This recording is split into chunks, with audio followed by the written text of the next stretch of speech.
Welcome into the Cam Strick Podcast, episode number 157. What up? What up, man? Listen, can I just tell you something real quick? Cam Strick brought to you by HairClub. So brought to you by HairClub. Yeah, we're going to get into that. I got a new rule for you. I don't want to talk to you after 8 p.m. That's just kind of the rule that I have for you. After 8 p.m., I'm cutting you off. Then don't talk to me. Well, there's a couple different reasons for it. Number one, it's just like you're just like rambling. Number one. Mm-hmm. Number two, you may tell me something and then I forget, and then I have to ask you the next day, hey, what was that? And you have no recollection of like what you told me to do. Like your memory is not there in the next day. No, it's not.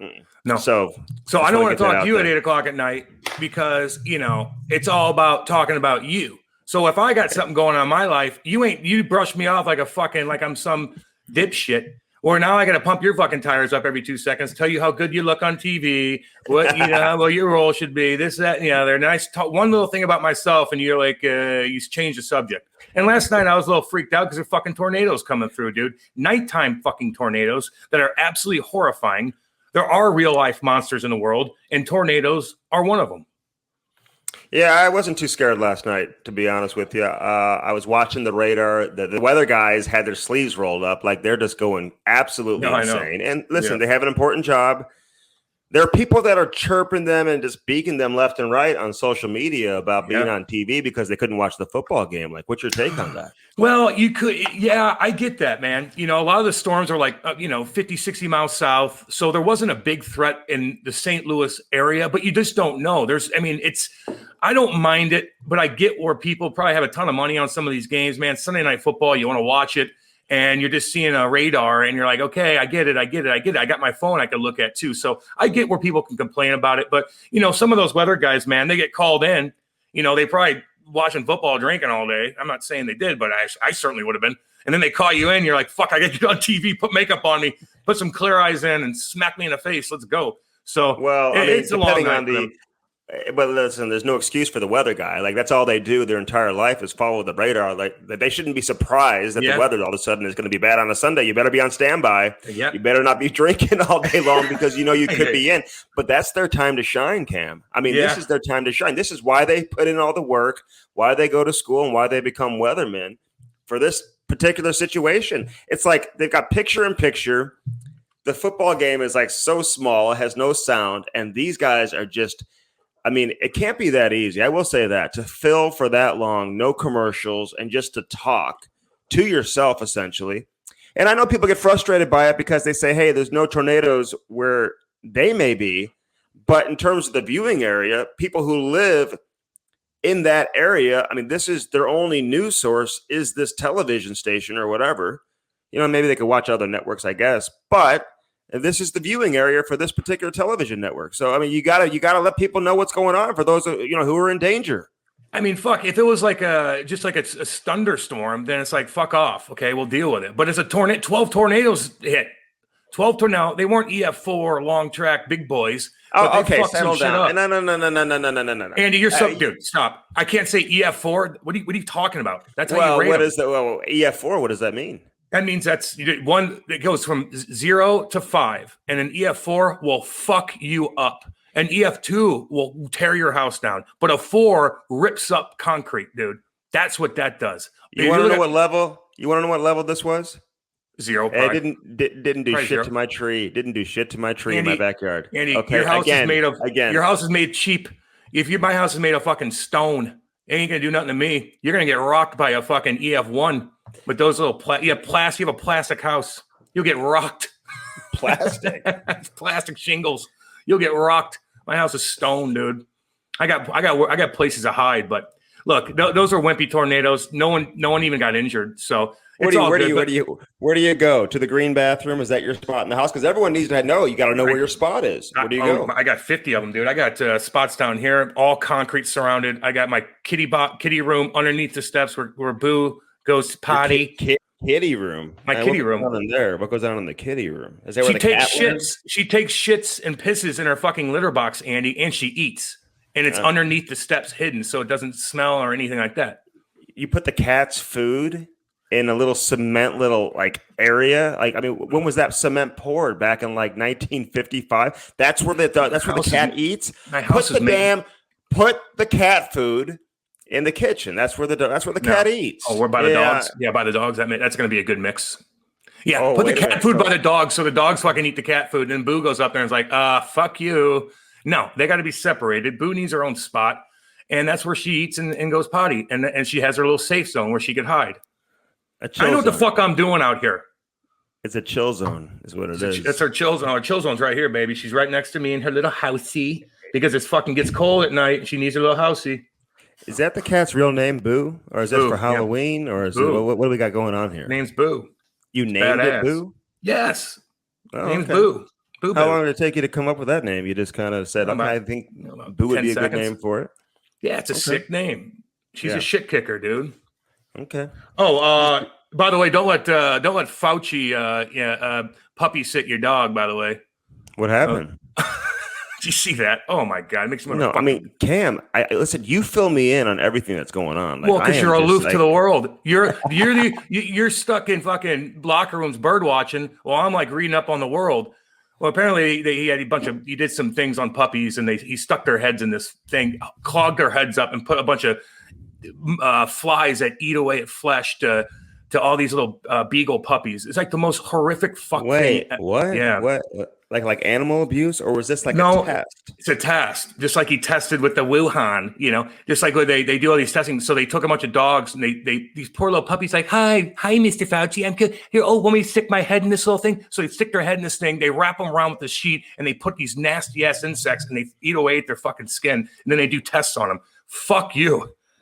Oh wow! God. So is he taking some heat for this? Yeah, but he could only take so much heat, man. These people love him, and they just and it's fine. He's a smart guy. I get it. I get that, but like, I don't mind the Fauci. I don't mind the Fauci. Of course you don't. Well, we all know, Andy. It's all well, good. I'm just saying, like, you don't even know enough to like him or not. You don't even know enough about him to like him or not. I mean, you don't even know enough. You go with the flow. You go with the fucking flow and little fancy fuck la do. Everybody just like that, and that's where you go. You flow with the wind.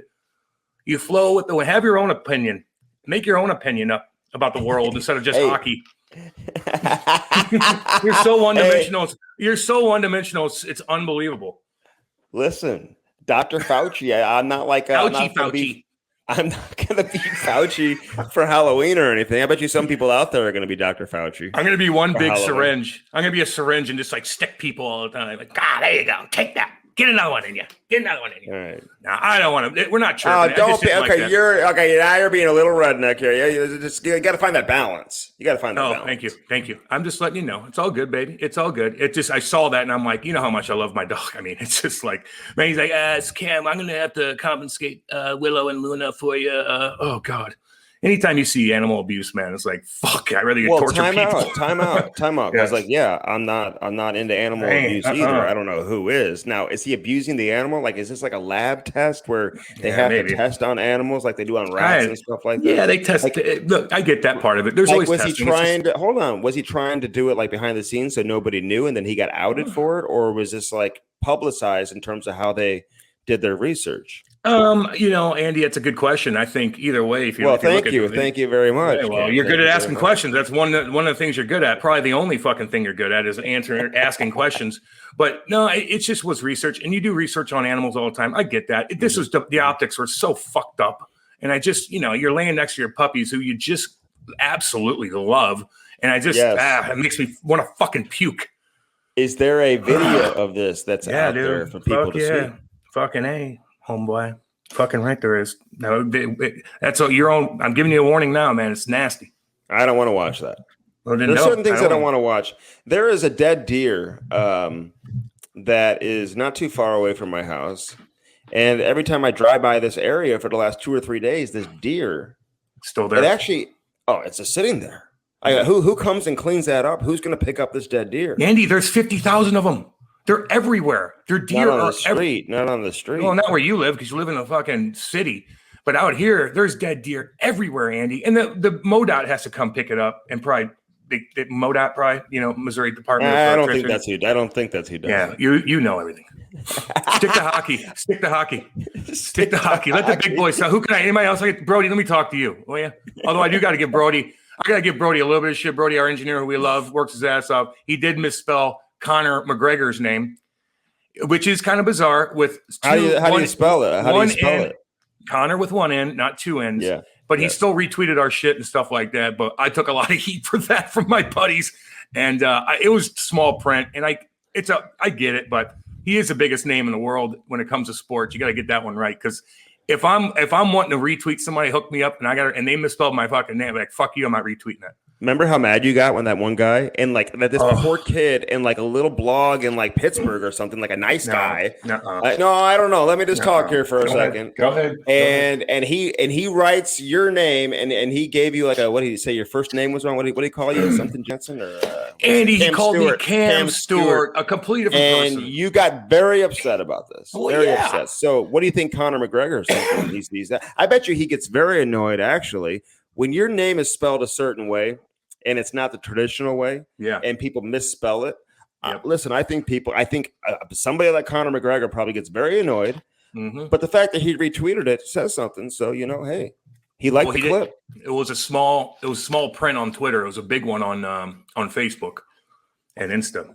So CONOR. Listen, I got to talk to Conor's parents here for a second, though. If you're going to name your kid Conor, you just got to put two N's in there. Okay. Yeah, I'd love to see that. I'd love to see you and Conor McGregor talk about UFC fighting. That'd be an interesting conversation.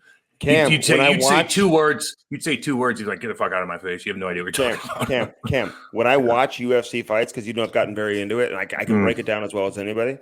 When I watch the fights, and I think I've even caught you by surprise. I've got a lot of people out there in the UFC community. They hook me up with links and stuff like that. I don't pay for fights. Jesus Christ. Very close friends of mine in the UFC community. And I told you I only watch what? Name me one person. His name's Ben. I don't want to give his last name because he hooks me up with links. Mm-hmm. Okay. Who runs the UFC? Who runs the UFC? Dana White. He's my boy too. Talk to him. Fuck, I knew that was an easy question. Son of a bitch. Well, see, don't ever try to go there with me. Let me tell you something, though, about UFC, because you know this.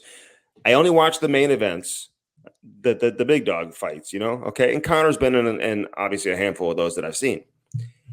When I watch the fights, I break it down for you. I tell you exactly what happened, why somebody won, why somebody lost, what they should have done, what they shouldn't have done, where their strengths, where their weaknesses were. Dude, I can really break that shit down. You know that. I know you could. Yeah. I know you could. Well, you used to do MMA, and you were were you black belt in jiu-jitsu? Well, I quit. I quit before I would have gotten a black belt. I would have gotten a black belt. Yeah. You got to put in a lot of time for that. I will say this, a lot of parents, they get their kids in like taekwondo and stuff like that. I just never really got into it as a kid. Yeah. I never did. I see other kids like coming to the rink in their karate outfit, coming from karate to hockey or whatever. Yeah.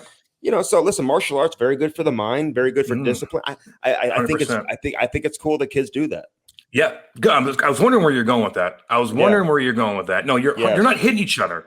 They're not necessarily hitting each other at that age. They're just teaching you how to throw, teaching you how to defend yourself. It builds confidence, and especially girls, man. I'm telling you, I'm going to give MMA, Finney's mixed martial arts, where I was going since I was 16 years old. And then we did the hockey fight training. And I see these kids in there, man, and they are having so much fun. They're rolling around. They're doing this. They're learning how to wrestle. They're learning how to kick. They're learning how to punch. They're getting a good workout in. They're just learning discipline. And they know, and they know that now you know how to fight. You got weapons now. You're not allowed to do it unless really push comes to shove. And they kind of implement that in these kids' brains, and that's good. And again, Andy, we talk about this all the time with young kids. Confidence will take you so fucking far. It will take you so far in life. It will. Confidence it will. Not too much. You gotta have confidence. But yeah. Yeah, you better be confident. Some people have manufactured artificial confidence. Have you seen that? It's like fake confidence. Yeah, I have fake confidence when I have to break down fucking baseball. My goddamn 2-hour show, and I got and the Cardinals have hired a guy that I don't even know who the fuck he is, and I got to break down the Cardinals manager, which is so irrelevant to do because in baseball, managers now they're just a face. You got 15 fucking Harvard grads crunching analytical numbers down for you, and then they relay it to you, and you just go out there and bring the pitcher back in because he can't go lefty and splits and all that shit. Managers are somewhat useless in a way now in baseball because of all the numbers crunched, and there's just like, here, this is what it is. Oh, got to take this guy out, put this guy in, this, that, and the other. Sports have kind of turned towards that anyway. Not as much in some of the other sports, but you're right about baseball. Have I ever told you the time, though, when I went with my buddy to a karate practice? God. I went with him to karate when I was a kid, and the headmaster had like a 2x4, like a 2x4 piece of wood. And he's like, hey, Stricky, come on up and try to do it. And I gave the old karate chop and split that thing in half, Cam, as a matter of fact. Yeah, I saw a 2-year-old do that the other day. I think it was my partner in radio's little daughter, who's 2 years old. Her name's Janie Mae. And she did that the other day. And that's cute. No, that's a cute thing to do. This wasn't a fucking 2x4. Tell me how people do this, though, where they see like a cement block or they see like a big piece of wood and like mentally they can just like see right through it and they can just chop right through it. Like it's a piece of foam, man. How do they do it? They have strong hands. They know exactly where to hit the fucking thing, and they know how. They have power. They just know how to do it, man. That's not how it is. I think it's more like it's like a mental, it's like a mental strength. It's like it's something different, Look, if your hand, did you picture me doing it? They had hands like you, they wouldn't be able to fucking do it. They have strong fucking hands. They don't have little wimpy hand. I know I've shaken your hand before, and it's like my whole hand clobbers over it. And I'm like, if you did that, your hand would break in 50 fucking pieces. These guys are actually Cam, strong. You have very awkward hand. I mean, for your body, like the size of your hands in relation to the rest of the size of your body, like it's like hamburger helper hands. Dude. Like they're way too big. What's small in my body? Did you have well, there may be some. I don't. Who knows? But did you have trouble as a kid, like finding gloves and stuff to wear for like winter? God, yeah, I still do. Like you're like 3 years old and your dad's like, we need to go into like the big man store to try to find winter gloves for you. Yeah. I got monster fuck hands. You know what else is bad about? I'm glad I got big hands. Help me in fights, man. My grip strength is that's what got me. I was so strong with my fucking hands grabbing these monsters, and I was able to control them because of my hands are so fucking big, but they're sweaty too, Andy. And it is very embarrassing when I'm in a sweaty mood, which is all the fuck time, and I have to shake hands. The one positive note on coronavirus is I don't like shaking hands anymore, so I fist pump. But my hands get so sweaty, Andy, it's gross, and it's an embarrassment because I shake somebody's hands and they're like, "Oh God," I'm like, "Man, sorry about that, dude." And like every time I have to shake their hand, I have to take my hand and like rub it on my pants first, which is also embarrassing. So. Big hands comes with problems. That is good. I think about all the problems somebody can have, and like the problems that you have, I mean, are problems that people would not want, like sweaty hands, just uncontrollable sweating. Yeah. I know it's not something you want. It's not good. But there's other issues too, like losing your hair and going bald and whatever. That sucks. The Cam Strick Podcast is brought to you by HairClub. Yeah. And there's a solution for everybody there. So people may be going through that right now, Cam. There's somebody listening right now who woke up today. They found a hair or two on their pillowcase, it's really happening. They're losing their hair. But HairClub, hairclub.com. Check this out. 1,200 locations throughout North America. You just stick your hand out the window right now. There's probably one close. You just, reach one. You just touch it when you put your hand out the window. This place is unbelievable. You ever walked inside one of these places, a hair club, Cam? You ever been inside? Yeah, I have. Yes, I have, Andy. Okay. Yes, I have. Okay. I've been through the whole thing. Yeah, so you can touch on this. I mean, it is quite the experience. Like nobody should feel awkward or uncomfortable about losing their hair, knowing that Hair Club is there. I mean, you talk about having the consultation services and all that you can have, but it's like having a personal trainer for your hair. You can go in there and get hairstylists and you can get your hair cut. It's like having hair. And you get like into the swimming pool, you shake your head, when you get out of the water. How many you do that? Days. Oh, you shake your head. And you can do that again. So if you miss those days, it can happen again with Hair Club, Ken. Yeah, man. Look, I know you all y'all listening. I know some of you are thinking you're looking in the mirror right now, whatever you're doing, you're like, yeah, it might be time. And I'm telling you right now, just call them up and just get a consultation and they'll tell you exactly what they can do for you. And then they'll lay out different options. And then they can lay out different payment plans as well. Okay. So you have so many different options, guys. Don't let it go. I'm telling you, the longer you let this go, the more difficult it's going to be. So once you got to nip in the butt as soon as you can and get that hair growing back. And I'm telling you, 2 months down the line, when you get that surgery, whatever you did, and you go and you look at the mirror and you're putting gel in your hair or whatever the case is, you're like, God, it's growing fucking back. Or you go get a haircut and the girl's like, damn, your hair's growing back. That's interesting. Mm-hmm. That's always a good fucking feeling. So just get it done, guys. Go do your research on it. And again, they'll work with you in any way possible. So check it out. Hair Club for men and women, by the way.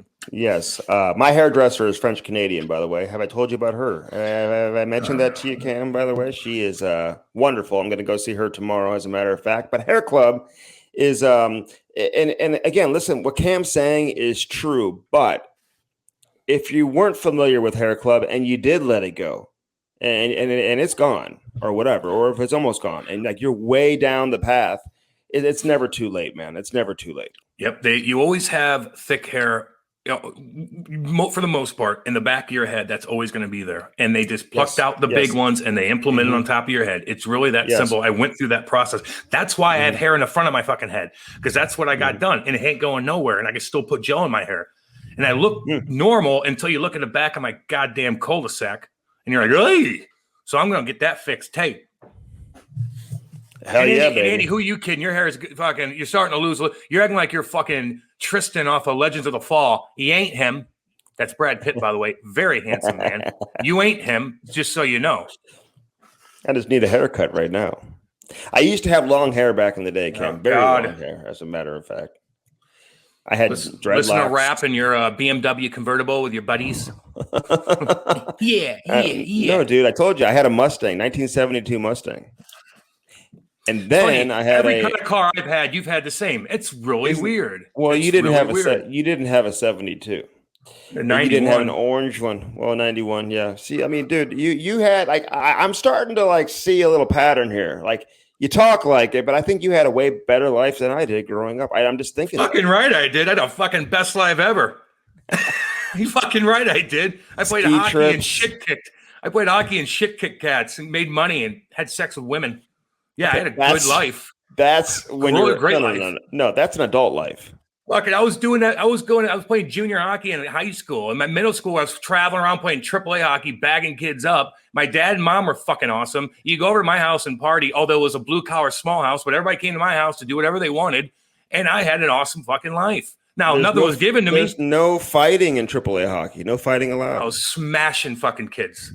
Smashing kids. And then my mom's back home's like looking at the bank account. My dad's trying to explain to her that I'm doing good and gives her all these little agent's cards and shit. And she was like, okay, but, we didn't have any money.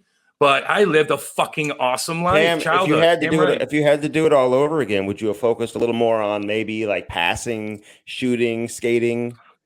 I always focused all on that, dude. I had to get the fucking puck out of the zone, dummy. Like, you think I could just go out there and just not know what the fuck to do with the puck? If I fucked up one time, I'm done. So therefore, I couldn't fuck up. So that's pressure and stuff. Yeah, I worked the fuck out of it. I got there early as shit, sticking out, just like what Ryan O'Reilly did all kinds of stuff.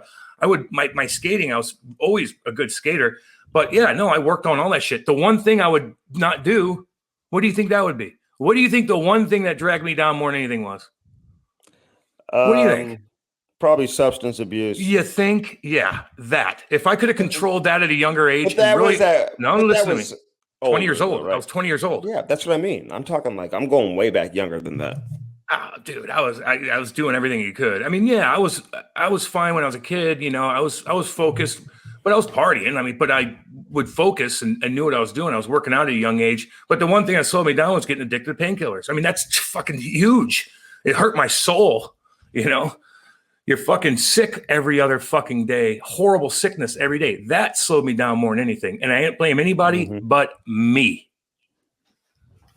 Yeah. Well, the resources are there for these players nowadays. You see that. And I feel like the resources have been there. I just feel like more and more players are comfortable to coming out and saying, hey, listen, this is what I've been through. This is what I've been doing, whatever, And, and the NHL and the NHLPA have always, they've had, resources there for players to that are there to help them. We talked to Doug Armstrong about that too, man. I mean, listen, unfortunately, the way it's set up, it's kind of out of the team's hands a little bit. I mean, a team can help a player, but if they don't know what's going on, they can't necessarily help the player. And a lot of times the agent and the player, they just go through the PA, and the team in a way is kind of blocked and shut out of the situation, when in reality, there's a lot of real good coaches out there. Good people, great general managers, people in the front office, ownership, whatever. who would love to help people out too if they were given the opportunity. I get you. Here's the deal, guys. The bitch about painkillers is they work. That's the unfortunate part. They fucking work, and they work really good. But you got to remember, and I went through it. I had surgery while I was off of painkillers, and I didn't need to take one. Now, it wasn't huge car accident surgery, but I had to get tubes in my thing because I had an infection. I had to get it cleaned out, and I just took Tylenol 800s, and I was fine. Now, it hurt a little bit more, and sleep-wise was a little bit more difficult, but you know what? I didn't get back on those demons, and I'm telling you guys, now, not all certain, you're going to have to do a couple things, but you just have to monitor it. You really do. I was eating them like fucking Skittles, and you just build it up, and all of a sudden you stop, and you're like, why do I feel horrible? What is going on? Why am I pissing out of my ass? Why am I weak? And, you know, you crave them. So my point is, guys, I'm just telling you, it's a slippery slope. If they give you 10 of these damn things and they tell you to take one a day, you take fucking one a day. You do. And if you don't want to get into them, there's other ways to settle down your pain without getting addicted to opioids. Just do your research and tell them you don't want to take opioids. Yeah, and I think in some cases, teams take a bad rap for it too, because, I mean, listen, if you're addicted to painkillers or addicted to anything, you'll do whatever it takes to get your hands on them. It doesn't have to come from the team, right? So, I mean, there's ways to get your hands on painkillers and whatever without going to the team. So it's not always the team that's just like feeding you nonstop painkillers. You know, they don't do that anyway. But there's a perception out there. You know that. No, yes, there is. Andy, good point on that. Because even my first couple of years, when the doc would come through the plane, and I'm like, man, I'm kind of banged up. They just give me a little thing, and it wasn't 10 of them. They just give you one, and maybe one for the next day or whatever the case is. So they weren't even handing them out that much back then. Now, when you get hurt and you get surgery, the other doctor has to give you painkillers. And then when you're sitting around and your shoulder's out and you have nowhere to go, nothing to do, and you got money in your pocket, you're eating those fucking things. And that's the problem. But it's not like the trainer's like, painkiller for you, painkiller for no, they don't do that shit anymore, man. But again, dude, I spent hundreds of thousands of dollars on them. I got them off the black market. I got a buddy I could fucking call right now. I could call him at fucking 3:00 in the morning, Christmas Eve, and have him drop off anything I fucking want. Now, that's a problem. But that's just how I was able to do that, even living way the fuck out away from the city. So, man, I was getting off the black market, dude. I didn't even want to go doctor shopping at that point. I was just buying for my fucking people I know. Okay, so listen, and I'm not like disparaging what you're saying. I'm not even second guessing, but I really want to ask this here. What? Hundreds of thousands of dollars. Like how much is the cost for painkillers? Hundreds of thousands. Fucking $20 a pill. Sometimes they're fucking $50 a pill. So $20 a pill. $20 depending on what kind of pills you get. Okay, you get Oxycontins, they're probably $40 a pill. Okay, let me ask you this: if you're prescribed Oxycontin, how many are you like told to take by like a professional like physician? One every 6 hours. Okay, one every 6 hours. So that's still $40 a pill or whatever you're talking about, right? I mean, is that what you're saying? Oxycontin? Yeah, but if you're prescribed it, your insurance takes care of it. But like if you get off the black market, they're like you're sweating profusely, Cam. I'm going to rip you off. I'm going to sell these for you for $2,000. Right, because you'll do whatever you'll pay whatever. Not to mention they're dropping it off my fucking house. So you're paying extra for that. Hundreds of thousands of dollars I spent on those. And my mom and dad listen to this. My fucking wife listens to this, and they'll be like this. Yes, you did. Yes, you did. And I overdosed twice in front of them in my fucking living room. And that was the most horrific thing in the world. And we hit it, and it didn't get out. It's the most horrific in front of my fucking parents. Fucking overdose, seizure, and whole fucking neighborhood's looking at me. Ambulance comes. Holy fuck! So, what's the key to getting off painkillers? Like, if you have a real addiction to painkillers, if it's uncontrollable, getting off the painkillers, how do you do it? I did it cold turkey, and then I couldn't take it anymore, and I got back on. Did it cold turkey again, and then I got in a jam. Remember, Andy? I got into a jam when I said something, and I was in a low spot, and I got back on them. And then I finally said, enough's enough. And I fucking overdosed. And I'm like, Kate, my family, they're fucking freaking. So I went to a doctor and I got on Suboxone. Now, Suboxone is an anti-opioid, right? So you put it on your tongue and it blocks the receptors in your brain that crave the opioid. Medicine. Yeah. So that euphoric high that you get from taking it, that gets cut off. And if you take painkillers on Suboxone, you automatically go into withdrawal. Meaning how long can you stay on Suboxone? Now, Suboxone's a bitch too, homie. That's another thing. Can you get addicted to Suboxone? Fuck fucking right. You got to get off of that. And that's sometimes even harder. So I finally weaned myself off Suboxone. And that was a fucking bitch too. But that has a shelf life of 30 days in your system. So, but Suboxone made me blah. And I'm a crazy motherfucker. And I had to fight guys. And I was on Suboxone. That just makes you like this, Andy. And I didn't know you can't drink on it. And I was drinking on it. And when you drink on it and you mix Suboxone with booze, it automatically puts you in a fucking hole too. And so a lot of people know that because, hey, you take pain. That's the thing. It's like painkillers. It's a huge part of it for those who are addicted, but they mix it with other drugs too, right? I mean, you mix it with other drugs, alcohol, whatever. It's all part of it, right? Okay, so this is what I would do. For painkillers to affect you more, you don't want to have much food in your stomach. In fact, I didn't want anything. The best time to take painkillers was after a game, and then you drink 4 or 5 beer, and then you take it, and it amplifies it. But then you don't eat all night, and that's scary. Then you don't eat because you're not hungry on them. You don't eat on them. And so and then you're boozing all night. Then you're taking some other things because you're partying in St. Louis because you just fought a guy and you're getting all this attention. And you're eating them. Oh my fucking God. That is a bad, bad, bad mix. And let me tell you another horrible thing about them. And I'm sorry we're going on a rant on this, but it is what it is. I would take so many of those goddamn things. My poor fucking wife. That I couldn't fucking have sex in my life depending on it. You're not horny. It probably helped me. Well, okay. So, I mean, in reality, listen, there's a lot of people that are going through that right now, whatever. People are getting help. That's kind of where I was going at. And the resources are there. And we're hearing more and more players in professional sports and in the NHL who are reaching out for help, and they're not afraid to say that they need help.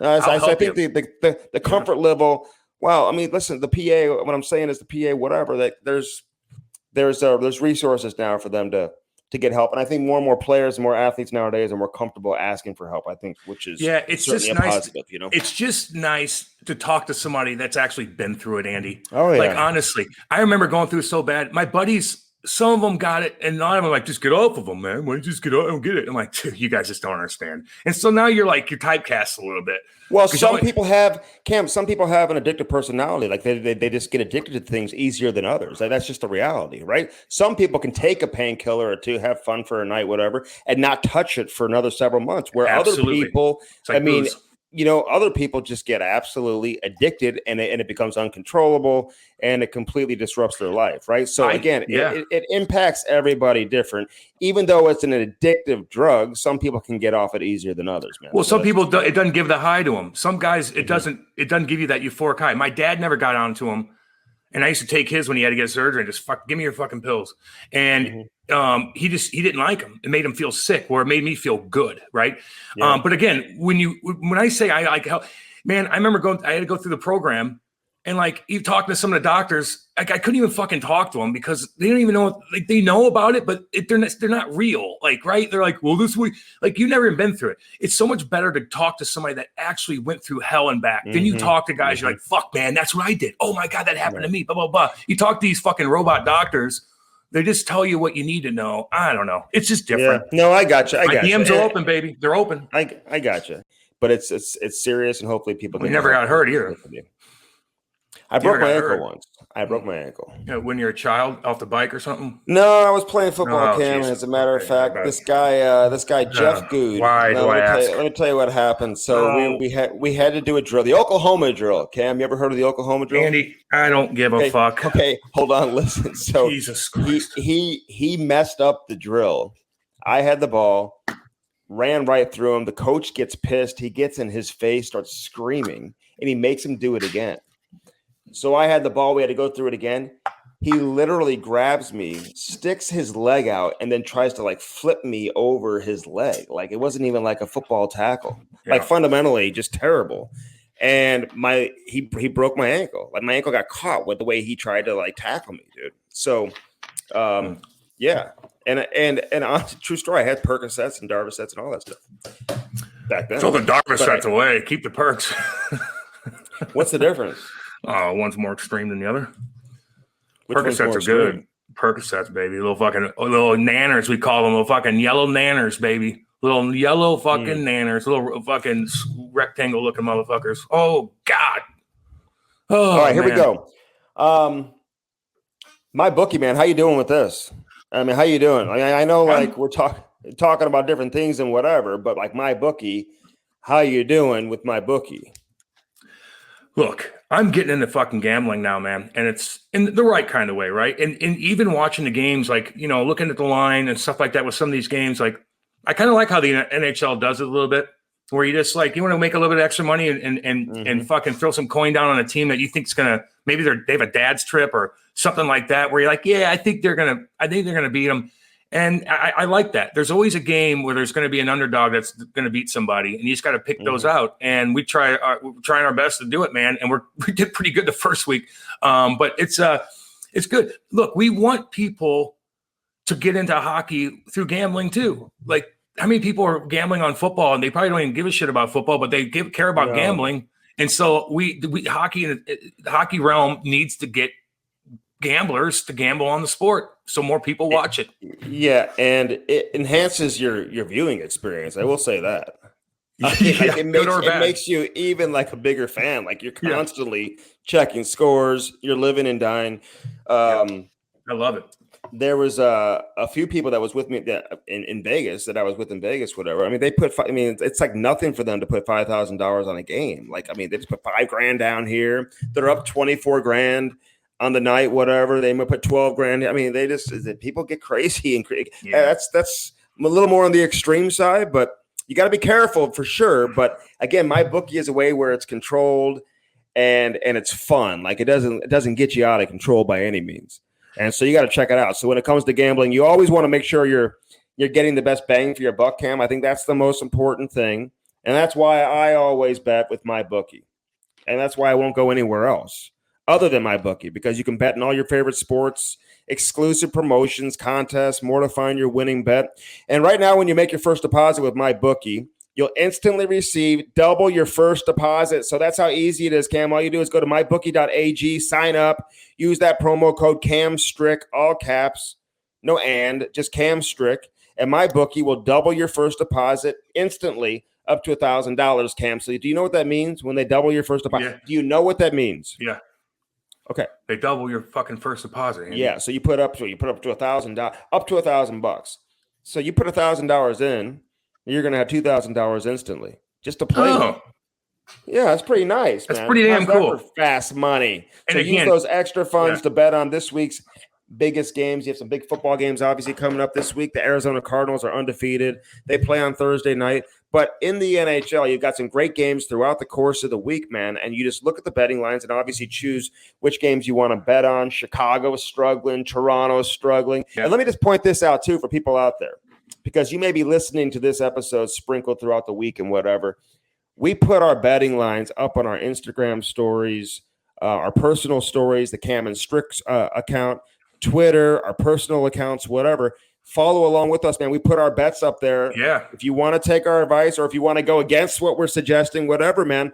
But we put them up there almost daily for you to check out on Twitter and Instagram. So follow along and play with us. And Facebook. And tell you this, guys, honestly, like Andy and I have to keep this ball rolling here. You know, this thing costs money.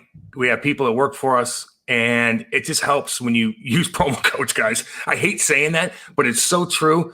And if you watch anything, just like if you watch Big Cat and Barstool and Stu Feiner, all they say is like and subscribe. They shove it down your face because it helps. So I know, like, I don't like to do that kind of stuff, but if you use our promo code and you help us with these sponsors, man, it just keeps the ball keep going. And Andy and I honestly appreciate that, guys, man. So we don't like to bug you on it, but damn, to help and to build this podcast up and keep it rocking and rolling, that kind of stuff helps. So I appreciate that. Yeah. And we're going to be really doing our due diligence on who we're going to pick as well. But hockey's tricky, man. It's tough. That's why you find those games where you're making that extra $40-$50, you know, and you're going to kind of gamble on a team that's an underdog. I love that. Yeah, I know. But that's why you have to pay attention, like, especially right now. And I've been saying this about Vegas. You know, at some point they're going to fall off. And injuries are often a big part of that. So all of a sudden, you don't have Mark Stone, you don't have Max Pacioretty, you don't have Alex Tuck. I mean, they're just not the same team. They get shut out by the Islanders on Sunday. I mean, they aren't the same team that they have been. So are they going to be able to get it back together? I guess time will tell. Robin Leonard, a lot of pressure on him. You don't have Marc-Andre Fleury there. He's in Chicago. He's struggling. The Blackhawks are struggling. You have Patrick Kane and COVID-19 and all this type of stuff. So you got to pay attention who's available, who's not available. Toronto can't win a game. There's so much pressure on Toronto. People talking about, is the coach in trouble? Is the general manager in trouble? So again, Cam, all these different games, man, you just got to – it's fun, but you got to use your mind psychologically to kind of understand where a team is at. And, at some point in time, like Montreal, they're going to get their first victory, and you just got to be patient with it, but have fun with it. I think that's the most important thing. Bet responsibly, have fun with it, but use our promo code. Yeah. Cam Strick, sign up, play with us with MyBookie, man. There's no question about that. Chicago, listen – They're in a little bit of a different situation than Toronto. I know people try to and even I've said it too, like two teams, whatever. They came in with a lot of hype because, Chicago made some changes in the offseason, bringing Seth Jones on board, getting the goaltender, Marc-Andre Fleury, Jonathan Taves being back and whatever. But they've won 3 cups, so their fan base isn't suffering the same way that maybe Toronto is. No. So, man, I feel bad, man. Toronto people, man, they put so much energy, so much time, so much passion into the game. And it's just not working. So you just wonder, is the coach going to take the fall before the general manager? At some point in time, you have to think, if this continues, it won't be long before we see some changes in both cities, man. Yeah, even Colton's like, you take the marker board, Colton or Jeremy Colleton? Colleton, sorry. Yeah, young from kid. Chicago. Okay, yeah. Yeah. He remember he's just like the coach from Chicago gave the guys like, here, take it. You draw up your own shit. I don't know. There's like a meme going on with that. But Chicago's gonna be fine. Again, 3 Stanley Cups. I ain't worried about them. The Toronto fan base, so what do you mean you're not worried about them? What do you mean you're not worried about them? You think they're going to turn it around, or you just think whatever? I'm just not like, you won 3 fucking cups. Like, I know you lost. You haven't sold out. You didn't sell out for the first time in like 590 games. That's fine. You're still going to bring fans, and we don't want them to be what they were in 2007. You want Chicago to be a power. You want people to want to watch that team because they're good. It's good for hockey. Toronto, they're going to be fine one way or the other, but fine as far as fans going there. But man, the Leafs are just frustrating as shit. I was kind of a dick Sunday when I texted Carlo. Carlo just loves, how intense he is with everything. And I go, how are you feeling today? On Twitter, which is kind of a dicky move, but I was just trying to be funny with him. But man, just watching that game, but is he upset that they're losing? Like, is he like a diehard fan? I don't understand. I'm confused by that. Like, what do you mean? Like, is he upset that the Leafs are losing? Is Carlo a diehard fan? What? Of the Maple Leafs? Of everything? He loves everything. I mean, is it that upsetting? Like, I see a lot of this is what it comes down to in Toronto for me. I just think so much of the media and national media, and listen, I know a lot of these guys are friends. I got a lot of respect for a ton of them. But there's certain ones that you can tell are more fans and more fanatic about the Maple Leafs than others. And it's one thing to cover the NHL, which, their job would suggest that they cover the entire league. And it's another thing just to be so emotional and so upset and think the entire hockey world, the entire existence of the game revolves around the Toronto Maple Leafs. And we've been seeing this pattern, dude. This has been happening now for a couple of years. Now you have a coach early in the season, after 3 games of the season, he calls out his 2 best players. It's not a smart move. Now you maybe do that behind closed doors and whatever. Not a smart move. I wouldn't have done that. Now that's working against him.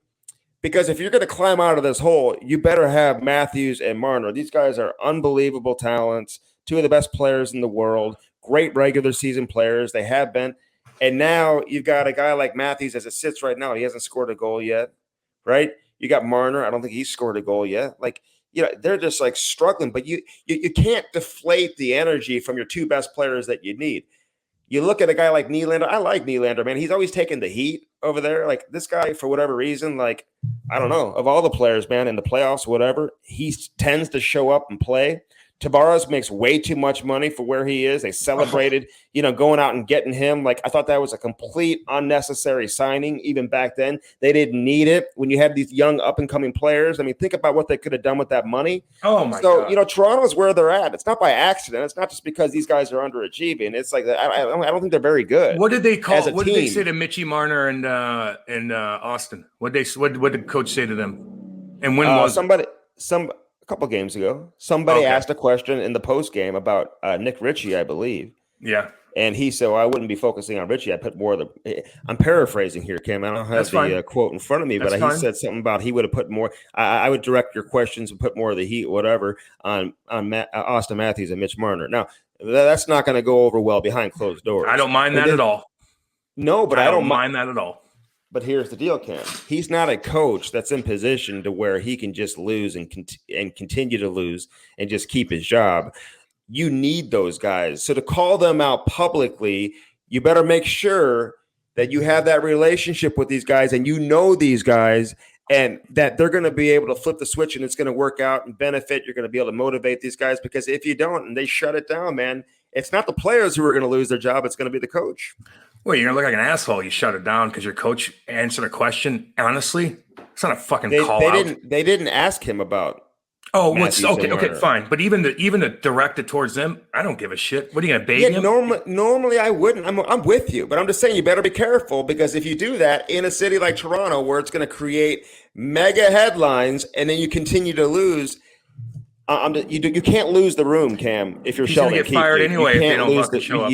You can't lose the locker room if you're Sheldon Keefe. I know, I get it. But but at this point, it's like fuck off. Fucking show up. Well, I think what he's saying is, and here's where I don't have a problem with what he's saying. He's saying is, why are you picking on this kid?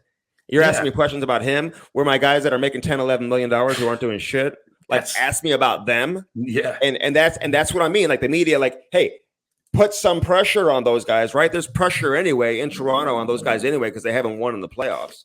But so it's not about having a problem with what he said. Like, I get it, but this isn't a coach that could get away with it. You know what I'm saying? If they don't turn it around really quickly. And listen, I put more of the pressure on the general manager. You don't see too many GMs get fired during the course of the season. It just doesn't happen. Yeah. It does happen occasionally, but very rare. So usually it's the coach that gets fired first before the general manager. But, he's the one that put this team together. You got people complaining because they have to, sign a goaltender to an ATO. Listen, I don't care. The way the Toronto Maple Leafs are built, the way they play, how they handle themselves, they could have $150, $180 million payroll right now, and they'd still lose. Yeah. Okay. Dude, they'd still lose. Pucks over in the fucking neutral zone. Did you see that last game? Pucks turn soft. Where am I? Well, you can have the puck. Go ahead and take it. Like, just the pansy ass plays, man. It's so frustrating. It's like, ask about that. Why did he turn the puck over 15 fucking times? And ask that fucking question. Turnover out the wazoo. I'm thinking, holy fuck. Then they get the day off the next day, I heard. Which, oh God. That when they got smoked 7-1 by Pittsburgh, which with nobody in the lineup, they played Wilkes-Barre actually. And they lose 7-1, and then they get the day off the next day. Oh, I don't know. I don't know what something's not right. Listen, they couldn't handle the hard ass coach of Mike Babcock, right? Yeah. Now they got this guy who's like, he came in with the reputation. He's the players coach. Yeah. Remember, because he won down in the American League. He gets the most out of young players and whatever. He's the players coach. Well, now all of a sudden the players coach. So maybe it's just the players, and maybe it's the overall mentality that's happening above the head coach, man. Yeah, man. But that's where I'd be looking right now. You just hired this coach. I mean, he won a championship in the American League. But who's putting together this team? I mean, that's where I'd be looking. And guys, listen, Cam, turnovers are a part of the game. I get it. And you got to be smart and whatever. And I understand that. We're talking about world-class players, though, who's put up 100 points. These guys have the puck all the time. They're going to turn pucks over. I've talked to guys about this in the past, even guys like Oshie and whatever back in the day. They used to get criticized, whatever, turning pucks over and stuff like that. Listen, turnovers are going to happen. You got to find a way to play through that, and you still got to go out there and earn your money and produce. And right now they're not producing. So turnovers are going to happen. Go out there and produce, though. You got to score goals, though. Yeah, no, you got to do everything. But it's just the soft plays. Like, if you lose a game and you're hard on the puck, it's like, okay, but you lose fucking games and you get embarrassed and you're just soft all over fucking ice. It's got to be better than that. And it is what they'll turn it around. They got a good team. They'll be fine. But hockey's not a game where it's just one or two guys can just lead you to victory every night. It just doesn't work like that. It's not all on that. And I don't know how good the team is. Just because you have some high-priced players at the top end of your roster that make a ton of money, that are superstars, doesn't mean you're a great team. And so maybe that's where we're at, Yeah, I know. And it's going to be a lot of surprises this year, man. There's a lot of surprises. Maybe San Jose Sharks are like, well, Vander Kane's out of the lineup. We feel better. We feel better in the locker room. Guys are coming together now. Hey, one guy could fuck you over. One guy in that locker room, especially a guy that's making a lot of money that's demanding ice time, and he's just mopey and shit. I'm not saying that who the fuck knows, but one guy could fuck you up and just kind of just deflate your ass, your whole team, just by being not a teammate, you know. I don't know. So that could be a different. I just like seeing like Florida Panthers flying around doing it. Carolina Hurricanes. There's a lot of good. I'm telling you right now, don't hide on New York Islanders either. You know, they have a 50,000 game road game that they're 13 games on the road off the bat or something like that, you know, which is kind of tough. So they went 0-2, but they're going to have a solid team. Man, why would anybody sleep on the Islanders? They have a great team. They went to the conference final. They went 0-2 at the beginning. They went 0-2. So what? You know, I mean, I hear what you're saying. I hear what you're saying. I don't know. I mean, listen, I don't get too caught up in. Listen, St. Louis is having a great start to their season, and they're playing great, and they're playing a team game, and they've got everybody contributing, and they've obviously taken advantage. I mean, you see some, you know, you see the teams they played against, whatever. Colorado missing a ton of players, Vegas missing a ton of players. They played Arizona. LA has some injuries, and they're just doing what they're supposed to be doing. It's all about getting points and winning games. But, you know, I think they know internally, they're not getting too excited.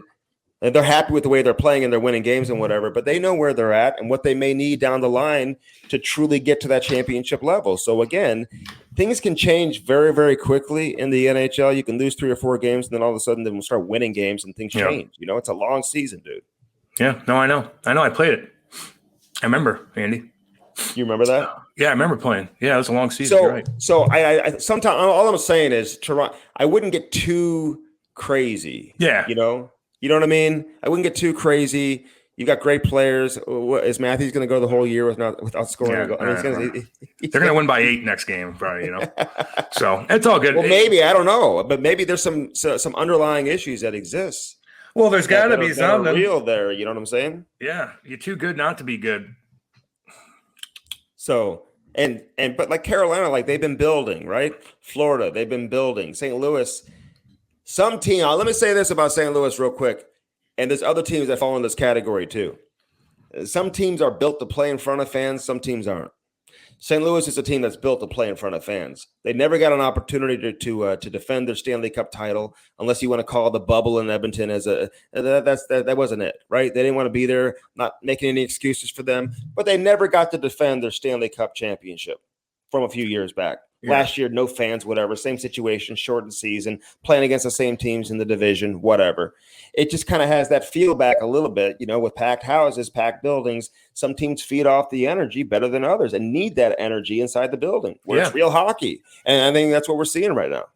Yeah, no doubt. And just that's why there's so much emotion going on. And there's fights, there's hits, guys are going crazy because the fans just fucking bring that energy for you, man. It's such a great feeling going out there and it's feeling that crowd, dude. You're like, oh boy. It's just it's a high that you don't need from painkillers, right? It's a natural high that you get from fans, and you do something well, and the crowd's going crazy. It's just great. It makes you want to do more, and you just go after the puck more. And I don't know, man, I love it. I will say this real quick. I don't know if we got into the last pod. Did we talk about Buchnevich and the headbutt last pod? I don't think we did we? I don't think so. I just wanted to say on this one, guys, like I like crazy Russians. You know, I like people that have crazy. Oh yeah. I like guys with the short fuse, but headbutting guys is fucking dumb. And that initial reaction needs to stop. Your initial reaction should be anything but headbutting, right? Punch him in the fucking face. Cross check him back. Well, that's the thing about hockey. You're allowed to fight. You're allowed to fight. And fucking you fight got. And hold on, let me just say this. Case, the player Lawson Krause, he was like headhunting him. He was like chasing him down. Like I mean, you knew. So, and then he cross-checked him in the face and whatever. You can drop the gloves, though. You can drop the gloves there and fucking pump them. And then but here's the thing. People are like, well, God, wouldn't you be scared if you thought somebody's going to headbutt you? I'm like, fuck no. That doesn't scare you. That doesn't scare you. You know what scares you is guys that will fucking catch you with your head down, or a guy that if you do cross-check him, he will punch you in the face as hard as he can and can throw left. That's scary. A guy that will literally gets enough ice time or he's going to catch you with your head down. That's a terrifying thing. Not a guy that's like, that he might headbutt me. No one gives a fuck. That's not a scary thing. No one cares. It's stupid. And then he missed the home opener for the Blues after you sign him for a lot of money. You don't do stupid shit because the next time he does that, he's going to get a lot of fucking games. Yeah, but I will say this, though. it may not scare people, but all of a sudden he's a little unpredictable, and maybe it will give him. Listen, he cross. Remember when he cross-checked Anthony Mantha in the face late last season when Mantha was coming after him too? Yeah, I mean, guys might think twice about going after him though, thinking, "Hey, this guy's a little crazy." But even though I don't think he's not, listen. I've gotten to know him a little bit, Cam. I think he realizes that it was probably dumb, whatever. It's heat of the moment, that situation. Good. He didn't know who the guy. He had never played really against the guy who. He's like, what the fuck is this guy doing? Like he's chasing me down. Like what's going on here? Whatever. Yeah. You shouldn't headbutt him. Anderson did the same thing in Calgary, and he got a fine. Right, I think it was a game or two before, and he got fined for it. Although the league, talking to people with the league, they said they had video evidence that showed that it wasn't a headbutt from Anderson. I'm like, I don't remember that one. What do you have? You didn't see it? I don't think so. I can't picture story that night. It was a big story that night, and he got fined for it. So I don't know if they have like some secret like hidden camera. I understand they get angles that maybe the public doesn't see, but what'd you fine him for? Okay. What is it? Yeah. Well, we have video of it. It wasn't really a headbutt, but you fined him. But you fined him.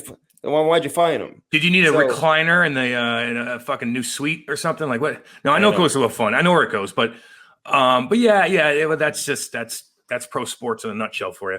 But anyway, don't use a weapon. Just don't use a weapon, man, and don't cross check anymore either. By the way, because they're calling the fuck out of that. Cam, how about like what? Go ahead. But some guys who like, and the game's changed a little bit, as you know, obviously. I mean, like it's not the same. And like Buchnevich, like he's not a fighter, although he has had like, I think he's had 5, maybe 6 fighting majors over the course of his career, right? So he will fight occasionally. But like, if somebody cross checks you in the face, like how do you not snap though? And you're not a fighter, like you don't fight really necessarily. You don't even know who this guy is. You've never necessarily played against him. So how do you keep yourself together in that situation? Well, I'm just saying your natural reaction shouldn't be a headbutt. When you get pissed, your natural reaction should be like, I'm going to fucking pump you with my hand. Should you cross check somebody in the face? No, you shouldn't. Don't usually did to him. No, you don't. No, you don't. Like, why is that okay? Because it's more of a hockey play, Andy. It's more of a hockey play. It's way more of a headbutt is not a hockey play in any realm of anything. It's fucking dumb. And so your initial reaction when you go weird, when you go in that little gray spot in your head, when you get rocked, should not be headbutt. It should be like, well, I'm going to fucking pump you with my hands. You know, so it's just cross check's more of a hockey play. I'm sorry. A slash is more of a hockey play. So, I don't know. It's all good. You said he's a good dude. And great I just dude. I don't want him getting suspended. And neither is Doug and neither is Chief because he's going to get hit again, Andy. He's got the puck all the fucking time. You just got to be able to hold it in. Well, the reality is it's a 1-game suspension. It's a 1-gamer. No, he got 2 games because he was a repeat offender that it just happened. That he just got suspended late last spring. Remember, he was involved in the whole Tom Wilson situation too. Like he stuck the goalie. He remember that he gets in the mix, man. Yeah, and I like him, Andy. I do too. I just want him on the ice, baby. I want him on the ice, not suspended for the home opener. People want to see you, bro. 100%. Well, he doesn't want to be suspended either, right? I mean, no one wants to be. And everybody realizes, hey, you know what? And everyone knew he was going to get suspended. It wasn't a good play. And there's no way to excuse it. I'm not going to sit here and make an excuse for it. So anyway, all right, Ron MacLean is on this edition of the Cam Strick Podcast, presented by HairClub. I really wanted to get him on, Cam. Obviously, he's a guy who's been a pioneer in the business, man, for a long time. Arguably the greatest studio host in hockey history, man. Obviously made a ton, has had gotten a ton of attention over the course of his career, has had an incredible career. And he is half of the most famous hockey studio duo in the history of the game, along with Don Cherry. Will never be the history of the game, probably, too. Yeah. No one will ever be able to do what they did. I don't think. There's too much going on now, right? That you could find extra info and, entertainment in other ways where they were so fucking entertaining, and there's no one else to watch. So everybody just watched. That was dude, when I moved to Canada, I told them that.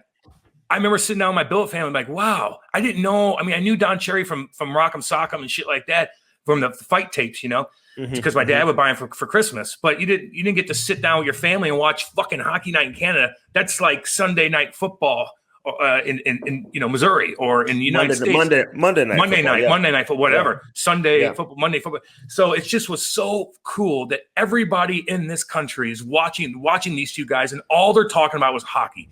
And I'm like, this is unbelievable.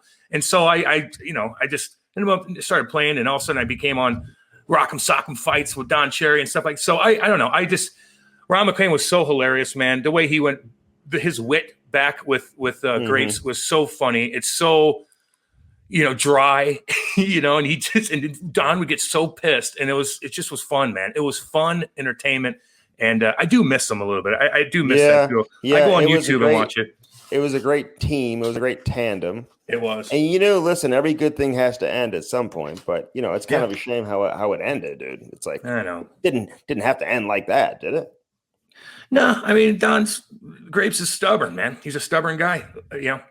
He's an older man. That's just, he has his ways. And just like Ronnie was talking about, it's just the way he is. Mm-hmm. And it's not bad or anything. It's just the way he is. And you got to respect that. So we like him both, baby. He probably could have kept his job too. Don Cherry could have kept his job if he just would have apologized, but he wasn't going to do that. And at this stage of his life, like he is who he is, and some people just don't want to apologize, dude. When you get older, why would you apologize? Just like Charles Barkley ain't going to apologize when he retires. Just like Dave Chappelle's not going to apologize. Like they're like, fuck, I'm not fucking apologizing. Howard Stern's not going to go. He might now because he's kind of a pussy now. But you know what I mean? Like these guys. Has he been censored a little bit? No, censored. No. He's the opposite of what he was in the 90s, man. Against everything. Like now he's with the flow, just going with the wind. I don't listen to him anymore. Boring. Oh, you're angry about that? No, he's just boring. He's just boring. He's not funny anymore. He's not a rebellious anymore. He's in Hollywood. He's a Hollywood guy now. Yeah. He's everything he used to not be. That he made all that money of the opposite side of things, just being a rebel and against fuck you. I'll do whatever the fuck I want. Now he's like, he's just a pussy. Yeah, but when they're paying you $100 million, they kind of control you. All of a sudden, they can kind of like they've got that hanging over your head. They don't control anything. No, but what I'm saying is like he don't want to risk it. He don't want to risk that money. Like and money will change you too, man. He's made so much freaking money, and you're right. He is more Hollywood, man. He's in the mix with all those guys. He probably gets impacted by that. So. The reason why he's okay is because the sponsors are still there, and he brings in so much. He's very smart when it comes to that kind of stuff, and so he could do what he wants. I mean, he's been through hell and back with the FCC and stuff like that. Now he's got satellite. You can do whatever fuck you want. And he's just the way he's just getting older, and it's just boring. That's why you just go on YouTube and watch his old clips from the 90s. Holy fuck. It is the funniest. Him interviewing guys. He's the best interviewer in the world. One of them, Howard Stern, 100%. And I still listen to some of his, but he's just who else would you put in that category? Oh God, Andy, I don't really know. Charlie Rose is an unbelievable interviewer. The guy, you're good. You're Don good. Don King. Not Don King. What was his name? Larry King. Larry King. I don't watch Larry King. Larry King. He was a good interviewer back in the day. Oprah's a great interviewer. I don't watch Oprah either. I don't know. I don't care about fluffy interviews like that. Like I don't know. Like Howard would dig shit out of you. Yeah, but like give a fuck. Larry King would do that too, like with world leaders and stuff like that back in the day. Like he would. Yeah, no, I get that. No, I get go watch some of that stuff back in the day. I'm not talking like with like an actor or an actress. But like, would he bring on like Saddam Hussein or something? He ain't bringing on Saddam Hussein. I'll tell you that right now. Okay, it didn't work that way. Okay, brother. Jesus Christ, Andy. Like Gaddafi. Anybody but him. Anybody but Saddam. Like you could have picked any ruler. Like how about the Queen or something? He ain't Saddam. You're crazy. No, Gaddafi. Omar Gaddafi. He got fucked up, didn't he? I think he interviewed his ass too. Yeah, I don't know. They dragged his ass out. Fucking curb stomped him and beat him. The whole town beat him up in front of him. They dragged him out of his hole, and I don't like seeing that. It's kind of like that. He's a fucking he's the most horrible ruler ever. Who cares? Kind of like the deer that's like on the side of the road. Cam is like blood like on his nose. He looks like Rudolph. It's like bright red. I thought Rudolph died. For God's sake. Yeah, I don't know. I don't know what to tell you on that. Call fucking MoDOT, dude. Yeah. All right. We'll get to Ron MacLean coming up. As always, the Cam Strick Podcast, presented by HairClub, is brought to you by CarShield Cam. 800-857-2481. get that protection today. You never know when you're going to need it, but it's that peace of mind to know that you are protected. You never know when something's going to go down. Your engine, your computer. I mean, listen, there's a lot of things that can happen. Starter, alternator. We're talking thousands and thousands of dollars in repairs. But if you've got your protection through CarShield, you're in a good spot. And you get to pick where your car gets serviced. They hook you up with a rental car. I mean, they do everything for you over there at CarShield. So again, 800-857-2481. Mention that promo code CAM. Very embarrassing, but you know what? It's going to save you some money. So go ahead and do it. Use the promo code and get CarShield. It helps us when you use a promo code, guys. I'm telling you, you know how the game goes. So just use a promo. It helps you guys too, but it certainly helps us. So please hook us up with that, guys. What do you have to say about cards? Well, they work. It works like it's the easiest damn thing in the world. It simplifies your life. And you can, you pick out where you want to take your car. Remember, I told you my starter didn't work, and right up the street, my buddy fixed it in 2 seconds. The CarShield picked it up, took it there, came back. Easy peasy. It simplifies your life. Yes, it does. There's no question about that. All right. How about our friends over there at Daredevil Hockey? Yeah, baby. Which you talk about simplifying your life, dude. I mean, this is about the biggest no-brainer I could ever think of, Cam, in the history of hockey. You think of all the things like you need for protection and whatever. We all know, like, listen, you need like equipment to play, but you want to protect yourself. Like, I'm sitting at ice level, I'm watching these games, man, even at the NHL level, Cam. I mean, people are getting so close. These skate blades are so sharp. Anybody could get cut at any time. It could happen at any time, man. And we all know how dangerous it is when it does happen. It's the number one cause of emergency room visits among youth hockey players, too. So for the kids out there, get the Daredevil Hockey. Use that promo code Cam Strick. You're going to save 25%. It's going to save you a good amount of money. But protect your kids, Cam. No shit, dude. I don't understand why you wouldn't want to do that. You spend that extra money, although it's not that much money, to protect your fucking kids. I mean, and yourself, by the way. How our buddy Frankie Melton got rocked by a skate, almost chopped his freaking head off. I think he got cut in the wrist, too. Just in one play, and he texted me right away. He goes, "Dude, give me that fucking promo code." Same I go, here. Okay, I got that text too. Yep. And I said, horrifying, man. It's fucking horrifying. I've had teams reach out that are wanting to get this for their entire team too. Yes, it's got that Kevlar base layer. Very comfortable to wear. My son wears it, man. You guys should get into it too. Yep. There's no question about that. Bellman.com. Dan Bellman. What do you want to say to Dan as we approach Halloween, Cam? Well, what is he, like a big Halloween fanatic or something? Well, how about it's coming wintertime? I need that. I don't know. I want a bigger truck. I'm way out in the woods. There's a lot of big hills. I just like to know I'm safe, man. I can get out of jams. So I'm going to have to go up to Troy, Missouri and check out some of those shit kicker trucks. Enough's enough. I got a truck, but I want a bigger one. It is what it is. How big do you want to get? I mean, like, what do you? How big are you talking? I'm gonna go check. I know gas prices are out the fuck right now. $7 a gallon in California. Have fun with that out there. So that could be a problem to get diesel, but I like diesel trucks, man. I haven't had one, and I kind of want to get one. But gas prices are a little heavy on that. But I don't drive too much, so I'm not worried about it. I just want the coolest kind of truck you can get. That's not too big, but big enough that satisfies me.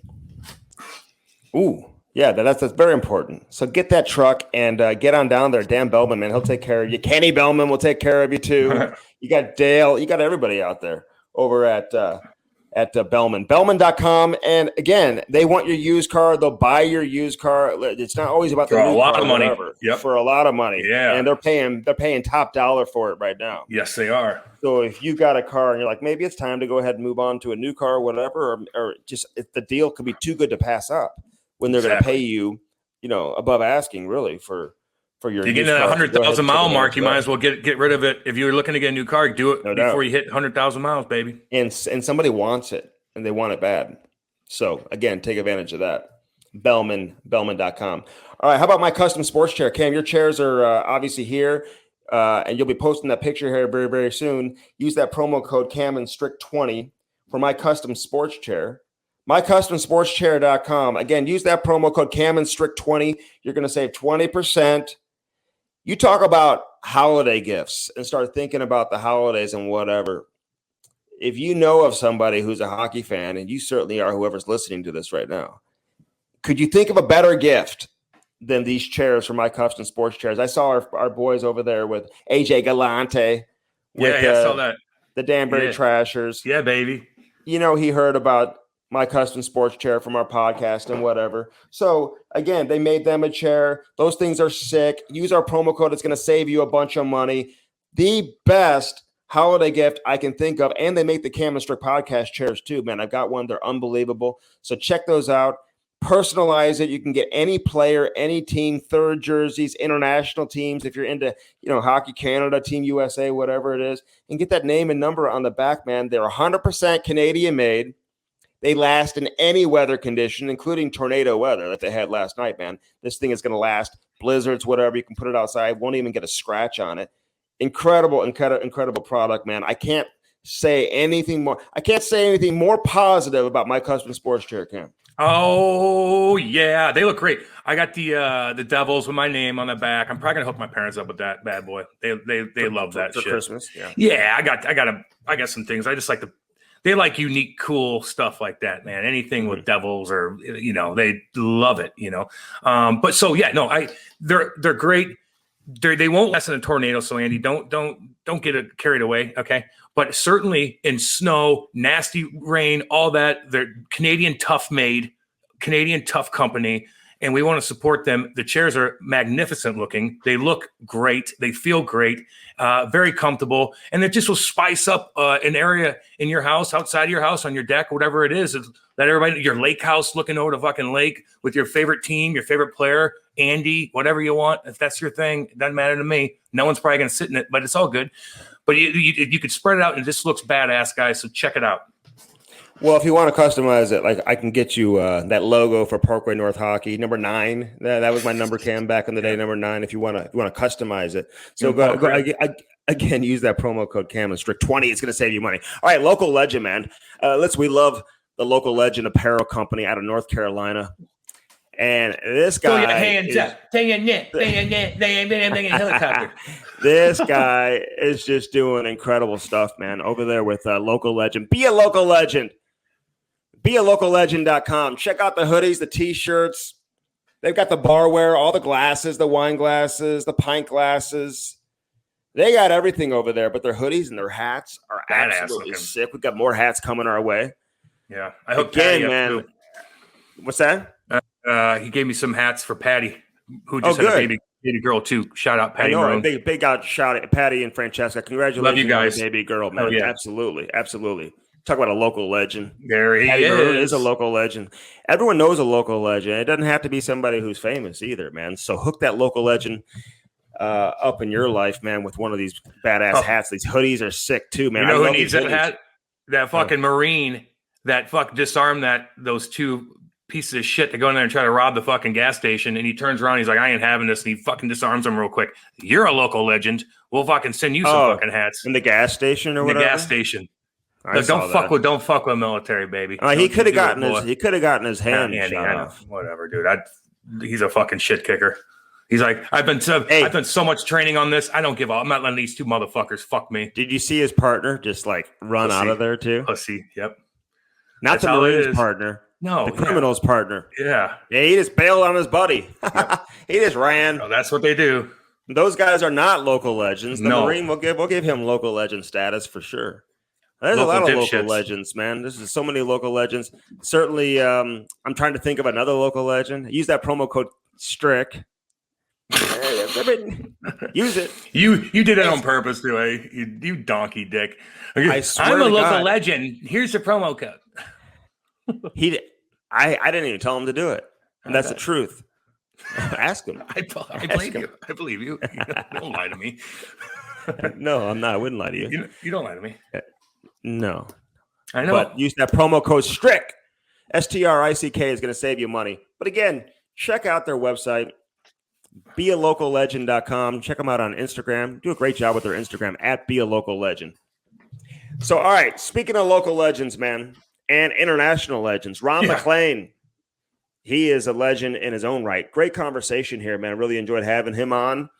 And keep supporting us, everybody. Of course, Cam Strick Podcast brought to you by HairClub, camandstrick.com. That's the website if you missed any other episodes, you can check those out and catch up, man, on all the greatest episodes that we have from the Cam Strick Podcast. All right, let's listen to Ron MacLean as he joins us here on the Cam Strick Podcast, presented by HairClub, baby. The Cam Strick Podcast is brought to you by CarShield. You know, nothing more frustrating, Cam, than when that engine light comes on and you know right off the bat you're going to have to spend thousands of dollars to repair your vehicle. Call 800-857-2481. Mention the promo code CAM or visit carshield.com and use the code CAM to save 10%. Yeah. That's carshield.com. A deductible may apply. Save yourself money. Sign up and get your coverage now with carshield.com. Now to the interview. Andy. Mac. Ronnie, what up? How are you? I am doing fantastic today. Where are you? Are you in Toronto? You're not quarantined anymore, are you? Or did they let you out of the house now, right? We're allowed out. But I should have stayed in. I'm sitting here in a back spasm. You ever have one? Oh my God. Hey, no. Hold Andy on. hasn't had a back spasm. Ron, just so you know, we just hit record and we just go, we have conversation just like this because you bring that up. I got to talk about some back spasms. Don't waste time, Andy, with your back, please. First off, are you okay? That's the main question. I'm going to go see a buddy of ours, who looks after John Tavares, not to drop names, but I'm in Oakville, Ontario, home of Tavares. So I'm going to go see Jason. What happened is I played hockey last night, ice hockey, of course. And then I was going to go and do a workout at the gym. And I thought I'm going to have a real good stretch before I do. I'm feeling frisky. And I did an SI joint stretch. And the next thing you know, when I lifted up, she seized. And I've had that. And Cam, you must have had it tying skates. You know, start of the year, you got to watch. So it's like that. It'll loosen up at some point. It'll loosen up. But I'm supposed to play hockey again at 7 tonight. So I'm very concerned. Ronnie, that's not happening. Ronnie, that's not happening. Get in a hot tub. Get a massage. Kick your feet up. You got a long road ahead of you coming up here. You're doing too much stuff. I already know that off the bat. Yeah, I know. Too much stuff. What's a SI pull? Is that like, Cam, what does that stand for? You know? Something important. Yeah. It's Sports Illustrated. Yeah, that's what I thought. That's what I mean. Yeah, I knew that. Okay. I knew that. Okay. So, Ron, you're back, though. Outside of that, everything else is good? Like, what else is going on with you? We're just really ready for the season because obviously there's a little bit of concern about the COVID outbreak over in Alberta and what's going to happen there. But beyond that, I just think, Andy and Cam, the Olympic year is a great year. You know how the players fixate on making the national teams, and it's going to be great to see them play for that. I think back to the old divisions is going to be a real challenge for Toronto. There's such expectations to turn this corner around, and now they got to look at Tampa in their own division. So a couple of things there right out of the gate to look forward to. All right, how much hockey? Like for you, like you've been doing this so long, Are you glued to the TV? Are you glued to the internet, Ron? Are you reading like updates on everybody's teams, or do you just kind of what do you watch most consistently? Like what are you doing in terms of preparing for the season? Definitely prefer to watch than to read, but I do read like we have to, and I'll go into the season and realize, oh my God, I didn't know that guy plays for that team. But I think Brian Sutter always summed it up best, watch the games, the rest is noise. And I do get a real kick. Like the other night, Toronto played its first exhibition. They've played 2. And Curtis Gabriel's on their team now, and he was doing pregame stuff out behind the bench. It was freaking fascinating. He was looking over his shoulder. Like he knows he has to be prepared for a fight the way he hits. Cam, I don't know if you ever did this kind of an exercise, Cam, but he was actually standing at the bench and checking over his shoulder left and right and just anticipating something's coming. And he actually used it to great effect in the game, making a couple of nice passes too. So first time I've seen that. And I actually flipped you both a note last year when Kevin Bieksa was a guest. And Kevin, it's really good to, I put that aside and then I'll show it to Bieksa and say, like, what's that about? What the hell is he doing there? And maybe Cam.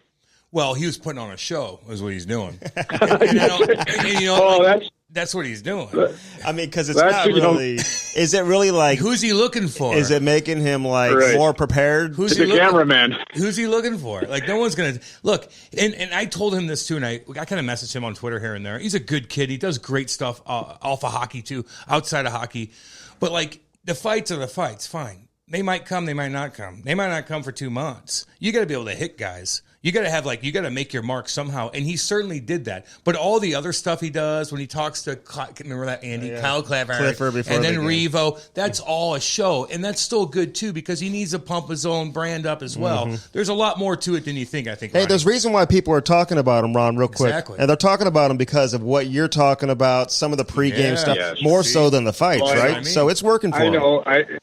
I used to sit. Grapes would get so mad when guys would sing during the national anthem, or they would go over and stand beside the guy that just scored, or any reason that you can to get on camera. So I understand that for sure. But at least I was thinking if there was a reason to explain it. Like, I'll give you a story kind of like this. Charlie Watts, great drummer for the Rolling Stones, passed, and I wanted to show on Hockey Night in Canada. The last performance that I recall them doing was it was called the One World Benefit Concert. It was a Zoom thing, Lady Gaga curated. And it was all kinds of performers doing Zoom concerts from their homes. So they had the Rolling Stones do You Can't Always Get What You Want. And it started with Mick Jagger with a guitar. You don't usually see Mick with a guitar. He starts, and then Keith Richards, and then Ron Wood. And finally, Charlie Watts comes on. And Charlie's air drumming. And I thought, wow, that's a really good metaphor for It's In You, because he's playing without his drum kit. He's playing without his band. He's playing without a crowd. And I'm going to do a real good thing on, greatness has to be in you. Here's a guy air drumming, and look how great he is.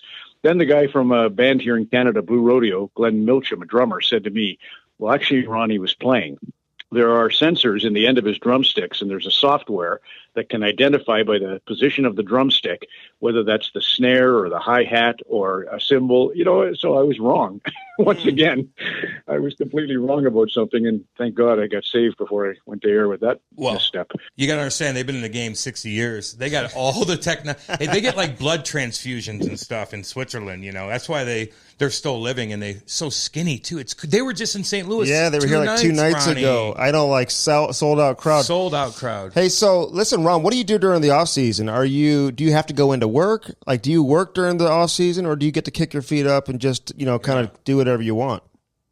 This year, for the first time, full 3 months off. I was supposed to do the Olympics, but my involvement was going to have been at Canada House at Tokyo, and of course that didn't happen. Hardly anybody went to Tokyo.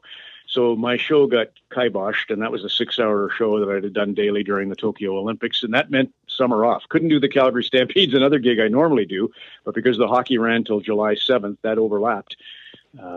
Full break, and it just meant skating. I still play, beer league hockey and golf, and a really good break. I don't know if it's smart. As I said, I'll probably not know half the names who are playing in the NHL when we open on the 16th. That's okay. Well, that's okay. Okay. Cam doesn't either. I don't either. A lot of people don't. It's all good. But you're such a hard worker. You do anytime anybody wants you to do something, you're doing it. And you have so many different options on what to do. Like, how do you enjoy yourself? I know you play hockey. I know you golf. I get that. But, like, are you the kind of guy that if you're not working, you got to be doing something? And even playing hockey in rec leagues, like, you get up, you get your equipment on. Like, it's still kind of work. Like, it's fun. But do you ever just kick your feet up on a lake and just chill? No, you do look at even playing hockey as an obligation, right? It's on your calendar. It's 7 o'clock. You got to be there at a certain time and all the rest of it. So there's that. And you're right, for anyone who lives on the clock like hockey players and media do. In a way, it is still a bit of an obligation. But I like the beer after. I love the chit chat. I've always found what's great about hockey is that you have such a diverse group, right? Everybody's got a wild opinion on something, and that's the kick that you get. And it's helped me in my career. I don't know how many times my beer league buddies have come up with the epiphany about what to do on Hockey Night in Canada. So that's one of the reasons I selfishly do it. And then for me, music is a huge, huge deal. To sit, if I drink too much, it's usually because I'm on my 400th video on YouTube of a band that I like. I was watching Miley Cyrus cover Blondie's Heart of Glass the other day and just blown away. I didn't know Miley Cyrus. She does a bunch of stuff now. She does she's actually cool now. She got a little weird for a minute, but now she's doing like even she did Zombie the other day with the Cranberries. It's a badass song. Yeah, she's cool now.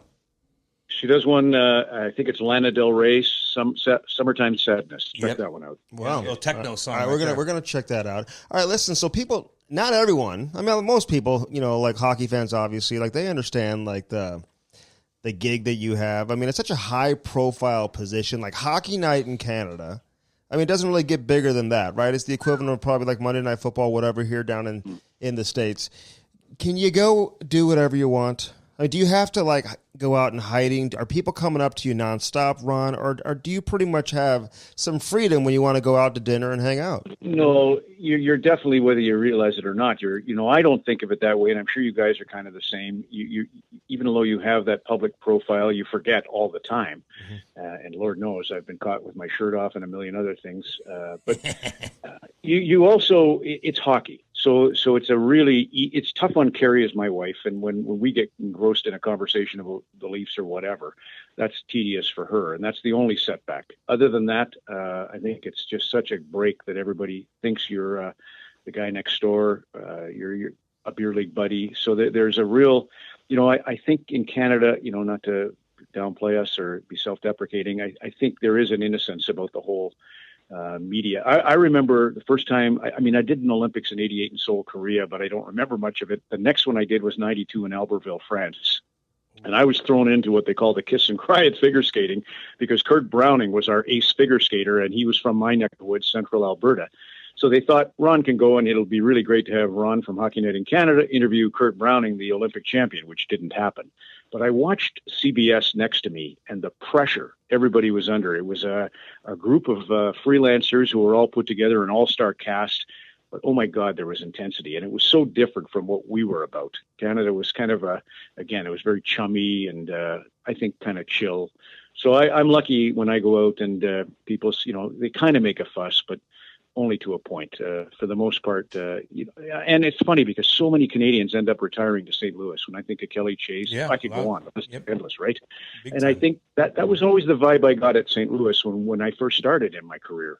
We were hauled over to Canettos and we were hauled out to Deerdorfs and Hearts and it felt very Canada to me. I don't know why, but so I think that spirit, Al McInnes is Cape Breton, Nova Scotia. Guys from small towns feel really comfortable when they're in St. Louis, and I always felt that way there too. Well, it's the Midwest. I mean, everything's chill. I think it's very Canadian. Yeah, it is very Canadian. Like remember Game 6? I'll never forget when they lost in 2019, and we had riots in Canada, but it was pretty good, and all day it was really good. It was like a tailgate party extended right into the city proper, and where I was staying, it was just such a good vibe that it felt like I was in Red Deer, Alberta, my hometown. They were pissed, trust me, because they got their ass kicked that night. Oh my God, that was so stressful. It was, and no one thought that they would win. Obviously, going back to Boston, there was no chance. Going back to Boston, they were able to get it done. But yeah, I mean, it was amazing. First time the Blues have been in the Cup Finals since like 1970. So obviously people were fired up. But they didn't riot. And charged. They were pissed. No, they didn't. They didn't. They didn't. Yeah.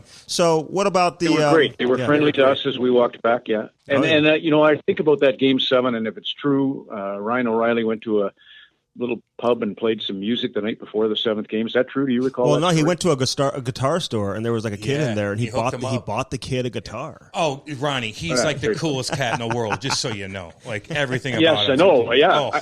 I saw him a couple of days, and I played hockey with Colton Parayko 2 weeks after they won the Cup. Colton came out and played hockey in St. Albert, Alberta. We did a fundraiser because 4 of the Humboldt Broncos who perished in that bus crash in 2018, 4 of them were from this community, St. Albert, Alberta. So they had a big hockey tournament with guys from the Western League, American League, NHL.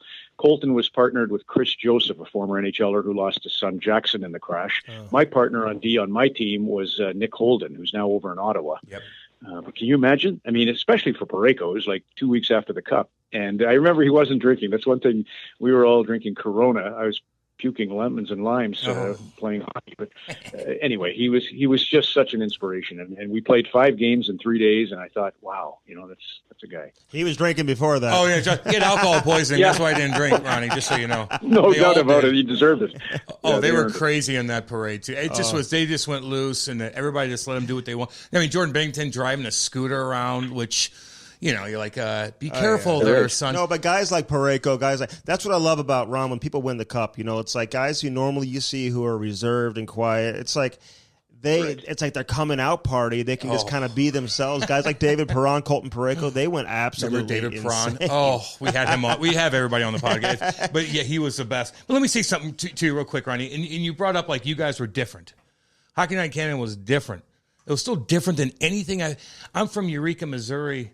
Way out in the middle of the country, And I go up to Windsor, and I didn't know Hockey Night in Canada. You didn't have internet. You didn't know anything. And all of a sudden, I stay with this billet family, and we're watching you guys. And I'm like, oh, my God, what is this? They're breaking the game. They're yelling at each other. You're chirping Don so bad, so innocently, and just like outwitting him. And he gets so bad. I'm like, I've never seen a combination like this ever. Monday Night Football, we'd watch football every Sunday. I've never seen anything like it, and I got glued to it, man. Eureka boy. Well, we had such a chemistry, right? And our downfall ultimately was the world changed on both of us, and grappling. Don just decided enough, right? He was 85 and checked out. But we used to sit, like, one of my favorite stories is we were in Pittsburgh during either the 08 or the 09 Stanley Cup, and we were staying at a hotel and watching baseball, which we always did. We always watched either baseball or Fox News. Grapes, as you can imagine, he loved Fox News. So, and he would just. Yeah, exactly. So we were watching this ball game, and the catcher is explaining how he struggles in April and in May to hit because he never is good in cold weather. And he always envied all the guys from the Dominican and Puerto Rico who came on, and they had their batting gloves, and they were hitting like 350, 400 in spring. And he so wished he could hit well in the spring because it was going to cost him his career. So finally he decides, I'm gonna wear batting gloves. It's going to cost me my career. So he gets up to face the first pitch with batting gloves on, and the catcher from the other team looks up at him and says, I thought you were one of us. And Grapes frickin' knocked me off my chair. We were sitting in a hotel room with a table between us, covered in popcorn and peanuts and beer. And he reached over and whacked my shoulder really hard. And he said, you see what I'm talking about? He knows, they know, I know a suck when I see him. And that guy going to batting gloves, that's a suck if ever there was one. And just in a great mood, right? And I mean, I don't think we can do that anymore. That's only 10 years ago. I don't think we could get away with that. But it was so funny to see him so locked into a version of life. But I'm Archie Bunker's meathead, and together we were just a good frickin' frack for whatever reason. We like beer and hockey. Yeah.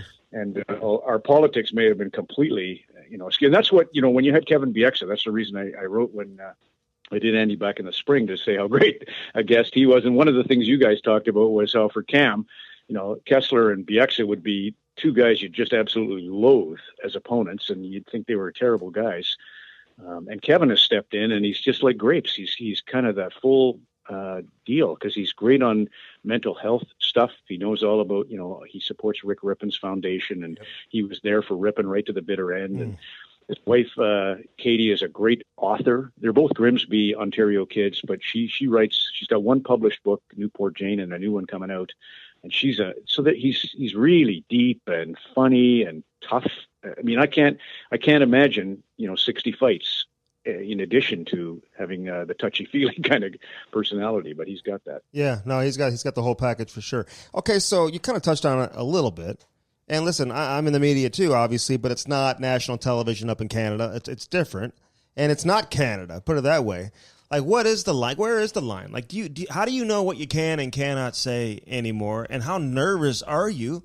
I mean, Ron, think about it. Like going into each broadcast, not knowing if you're going to say the wrong thing or if someone's going to take it the wrong way, and if it's going to be front page news the next day. Yeah, even doing a speech is a challenge now because, as I tell you those stories, I sort of think to myself, should I be telling these stories? And that's always kind of in the back of your head because the new world order, Cam, is that the third party, even though they're not involved in the conversation. So Andy, Cam, and Ron are having a chat, but there's a fourth person listening.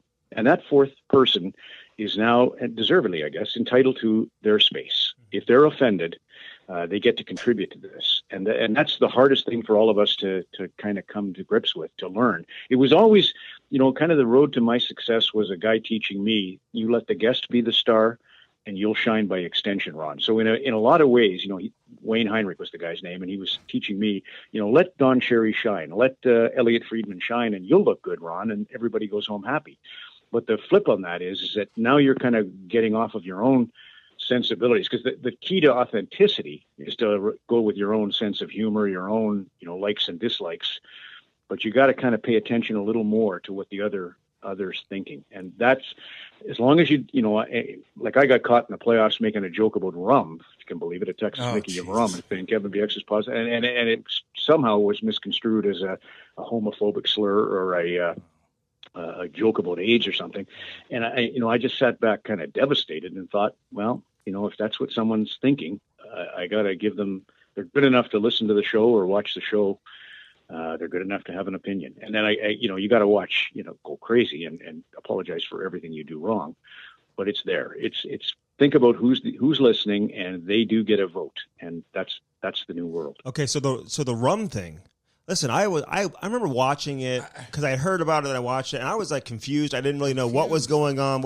Because you said like tarps off or whatever, and then it became. Well, my bet. A couple of things happened there. I was trying to protect Wayne Simmons because Wayne is holding a Texas Mickey of rum. Now, unbeknownst to me, they had blurred the Texas Mickey. You know what a Texas Mickey is? A lot of guys don't know what that is. I know. It's a giant bottle of. It's a big liquor, rum, right? yeah. You're getting drunk. Jamaican rum. So yeah, it was definitely there was a party going on. It was Anthony Stewart and his brother Chris. Anthony's got his shirt off, so that's tarps off. TJ Oshie, of course, says that all the time, and kind of a euphemism in hockey, we know. But I'm thinking, okay, there's kids watching. I don't really want to imply that he's drunk, Kevin. So what's a quick 4-second way to reference the photo over his shoulder with the shirt off, and that will indicate the one with the big bottle of rum. Anyway, it was all it was my bad in a way to try and to do that euphemism or that little code switch. We call it in academia code switching, so that you speak to your audience, and people in hockey might understand tarps off, and they might understand the positive for substance. Did you know right away, Ron? Did you know you went to commercial break? Only that there was some tweets right away, and I thought, there it is. People are kidding. They're making fun of me. I didn't believe that they were actually genuine about that. But and of course, it just caught fire, and that's happened to me. When I deserve it and when I don't, and then you just got to kind of. You should have just blamed Don Cherry. That was Don Cherry's fault. Yeah. It was so funny to be and.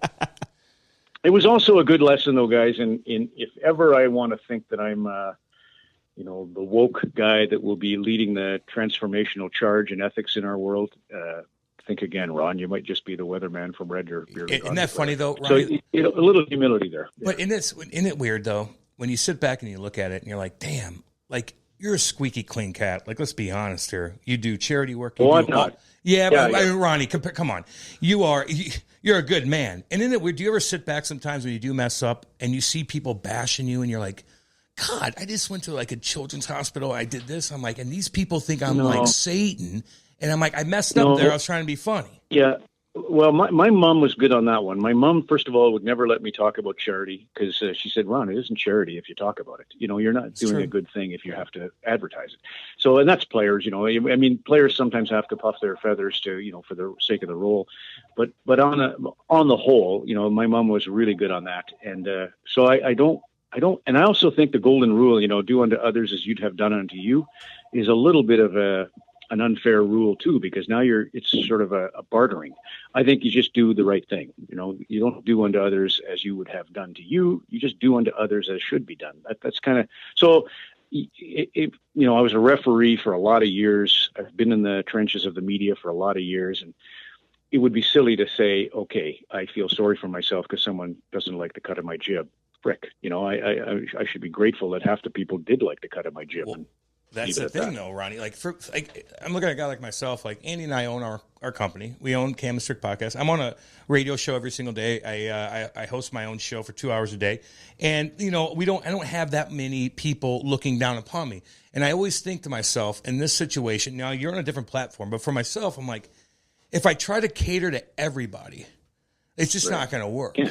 Right. And you can't be extreme, but you could toe the line, and some people might not like it. They don't like it, but you can't think to cater to everyone. Right. No, you definitely. And because as I said, when I was sort of taught the key to the business was sincerity or authenticity. You can only speak to a viewer who's like you. If you're going to be authentic, you have to go at Cam Jensen's, person, the same kind of likes and dislikes, musical, otherwise, and then you'll really reveal something that's true.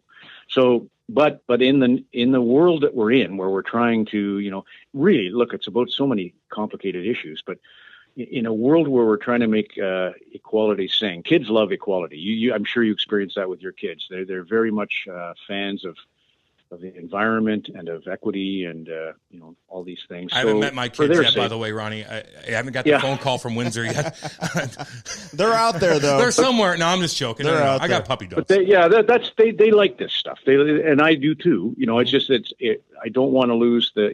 How do you like when George Floyd happened and Dave Chappelle did his brilliant comedy bit. Yeah. It's called 846. I thought I can't do that.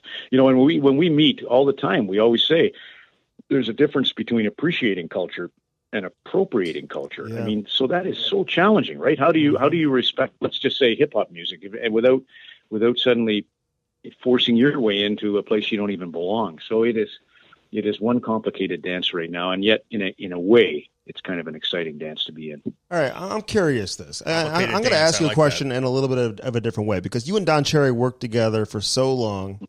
I mean, it was like the two of you just connected to the hip, 40 years. And listen, he had his fair share of controversy. You're lumped into it because of it. You don't know what he's going to say every Saturday night. It could be the end of your career. You don't know what he's going to say. Was there ever a sense of relief when it was over and that you didn't have to work with Don every single weekend and you could just kind of go do your own thing and kind of detach yourself from having to be, the switch had to be turned on and it had to be the Don and Ron show every Saturday night, and now you could switch and do something else?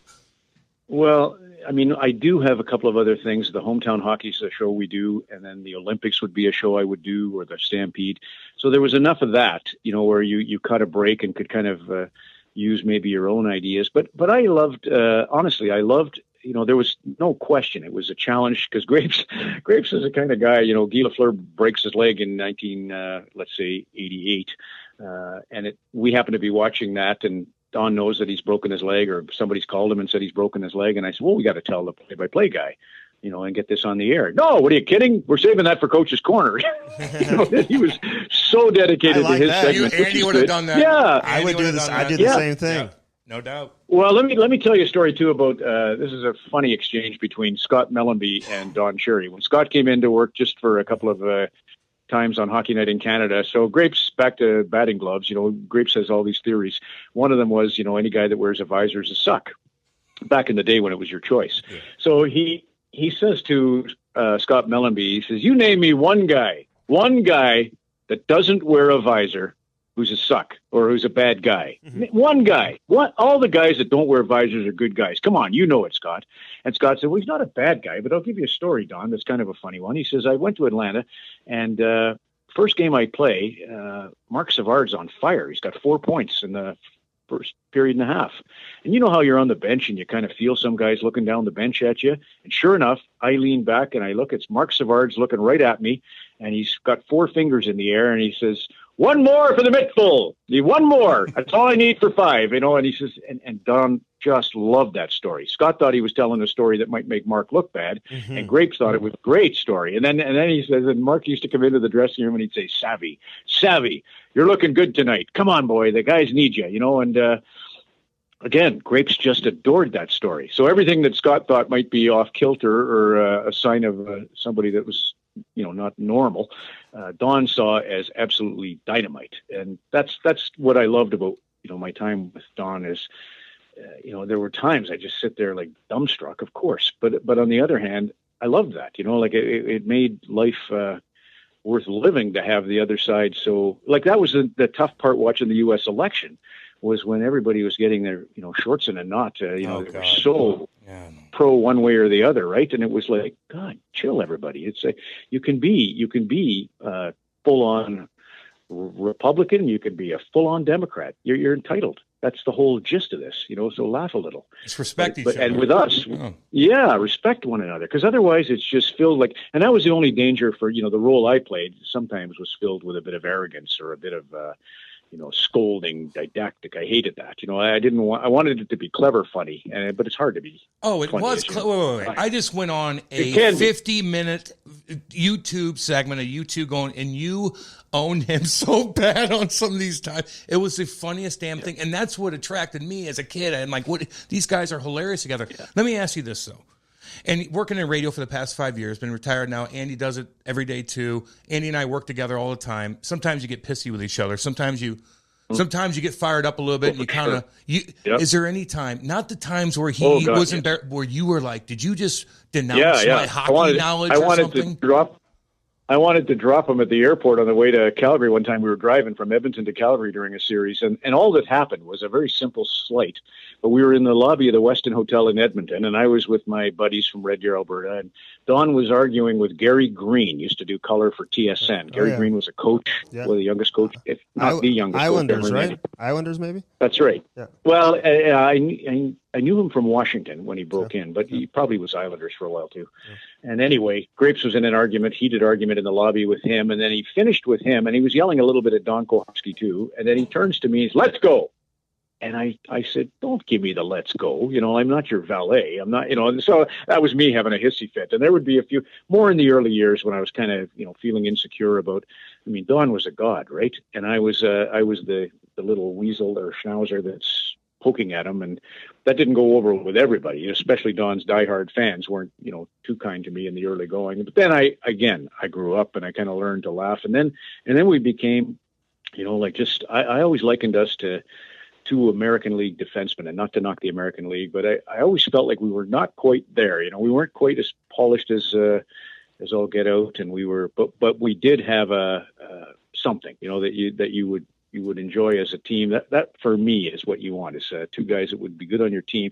Trouble is, again, it got so big, that coach's corner, that it kind of became bigger than the show. Yeah. And I know that would have been a challenge for the producers. They always, in the U.S., they used to talk about the anchor monsters, the guys that become, so big that producers lose control, networks lose control, and we were a little bit like that. And that was a big responsibility. That was where, me sitting back, that was the referee in me, would always kind of try to keep that balance between somebody trying to do a show that's 6 hours long and a guy that's doing a segment that's 6 minutes long, and it's a hell of a segment, but it can't just, hold the rest of the show. That's a good problem to have, though, when you're too big.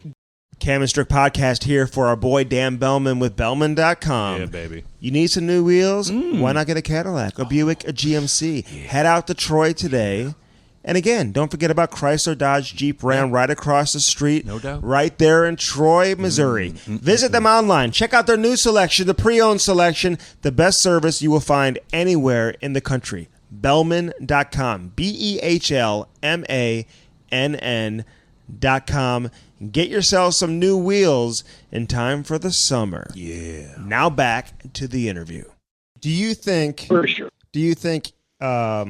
Don Cherry would be as famous if he wasn't working with you? And do you think you would have been as famous if you weren't working with him? No, of course.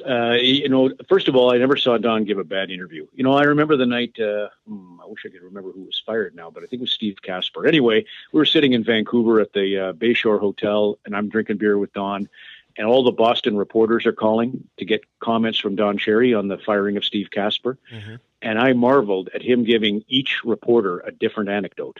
He was really thorough in his understanding of how to entertain and how to work with showbiz.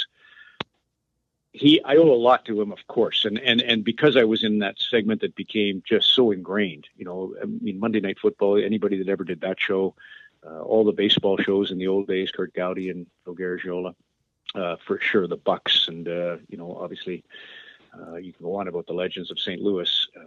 Costas made his name there. But it takes the big show, right?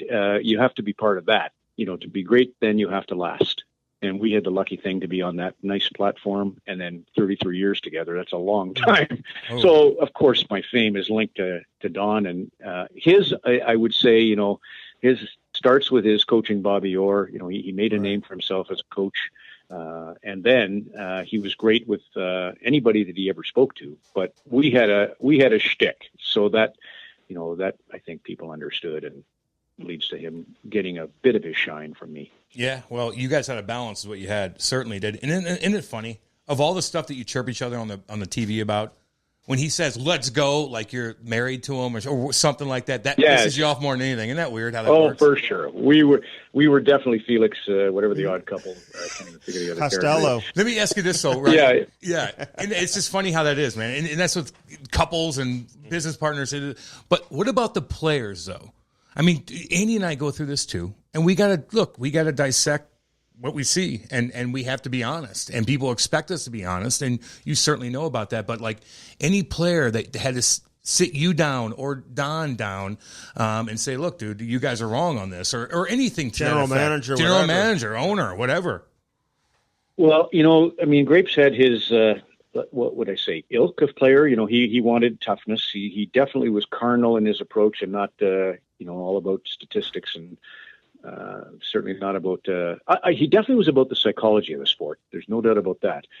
Anyway, he would have guys he loved and guys he didn't. And for obvious reasons, that would upset, if you were a European and not getting a fair shake from Don, or if you were a visor wearer and not getting a fair shake from Don, we would have those, players come to us or via their agents come to us. But, I think my advice to you, Cam, and to anybody that ever steps off the ice and into a microphone situation is to kind of be a 32-year-old hockey player. A 32-year-old is at the end of their rope. They've learned it all, seen it all. They know how to, if they decide to stay, they know how to be a part of a team. And it's almost that way in broadcasting. You have to cut a little bit of slack, know when to defend someone who's made a mistake, but mistakes happen all the time. So, the telling it like it is that isn't the art. I mean, that's what I hated about the change in refereeing when suddenly we were calling everything that moved. And we've stopped. We finally, they've had to crack down on cross-checking because it got a little crazy this spring. But, at first in 2006, when they called everything, was obstruction. That's no good. That's not hockey. So there's an art to being on the air and protecting the players. It's a fine balance, because if you go too far, ripping every mistake, well, why would I watch? So I think you just think as a 32. Well, and I will add a caveat to that: 27 is the new 32. You're lucky to get to 32 now for money reasons and other. Exactly. So, but if you think of it as a seasoned guy who's kind of come to the appreciation that I hate when someone says it's a privilege to play in the National Hockey League. It was a ton of hard work. They're lucky to have you, is the way I look at it. But know what it was that you went through, and don't just listen to some producer say, "Hey, give me the goods here." You got to be negative when it's warranted. Well, not always. There's times to protect us. Yeah. We produce our own show anyway, so we're good.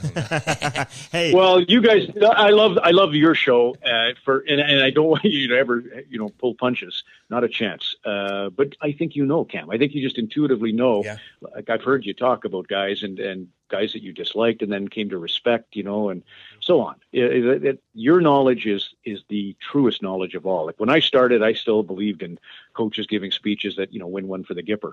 I didn't understand how cutthroat the National Hockey League is and how everybody's, not necessarily fearful for their job if they're a superstar, but close to it. Like everybody's on pins and needles in this career. And any team that achieves, that's why you mentioned Ryan O'Reilly, any team that achieves only does because of the leadership of their best leader, not player. But they take on the captain's class. It has to be somebody that shows the way, and that's a hard one or two people to pinpoint. And when you get it, and who knew? Like I just marvel at O'Reilly, because it was like he was at the end of his tether there in Buffalo, and then he played great for Team Canada in the Worlds, and he was obviously great for St. Louis in that critical game, especially. But yeah. Good leader. Yeah, he's the heartbeat. There's no question about it. Hey, listen, we're going to move off of Don Cherry, but I've got one more question though, and I want you to answer this obviously as honest as you possibly can. So the whole "you people" comment, like, can you walk me through from being on the set to afterwards meeting with your bosses? He's not apologizing. Sure. Did he truly have the choice? Like, did you call him and be like, Don, yes, apologize? No, I tried to talk him off the cliff, but the problem was I was on the air on the Sunday doing hometown hockey. So we were shooting at Paul Bissonnette's house, funny enough, Sunday morning. So let's go back. The Coach's Corner itself, two things conspired. The "you people" comment was, you come here, you like our milk and honey, and you don't wear a poppy. So he unfortunately, it wasn't "you people," it was "you people come here," made it about immigrants. So that was a complication. And I heard him talking. He set it up by saying, I live in Mississauga, and downtown Toronto. And I thought, oh, good, downtown Toronto, that could mean the business sector. Maybe he's sort of moving it all around, and he's not pinpointing. But he had just spoken, by the way, about two young children who had died. One of mental health issue that resulted in suicide. So he had just done a little tribute to two kids who died.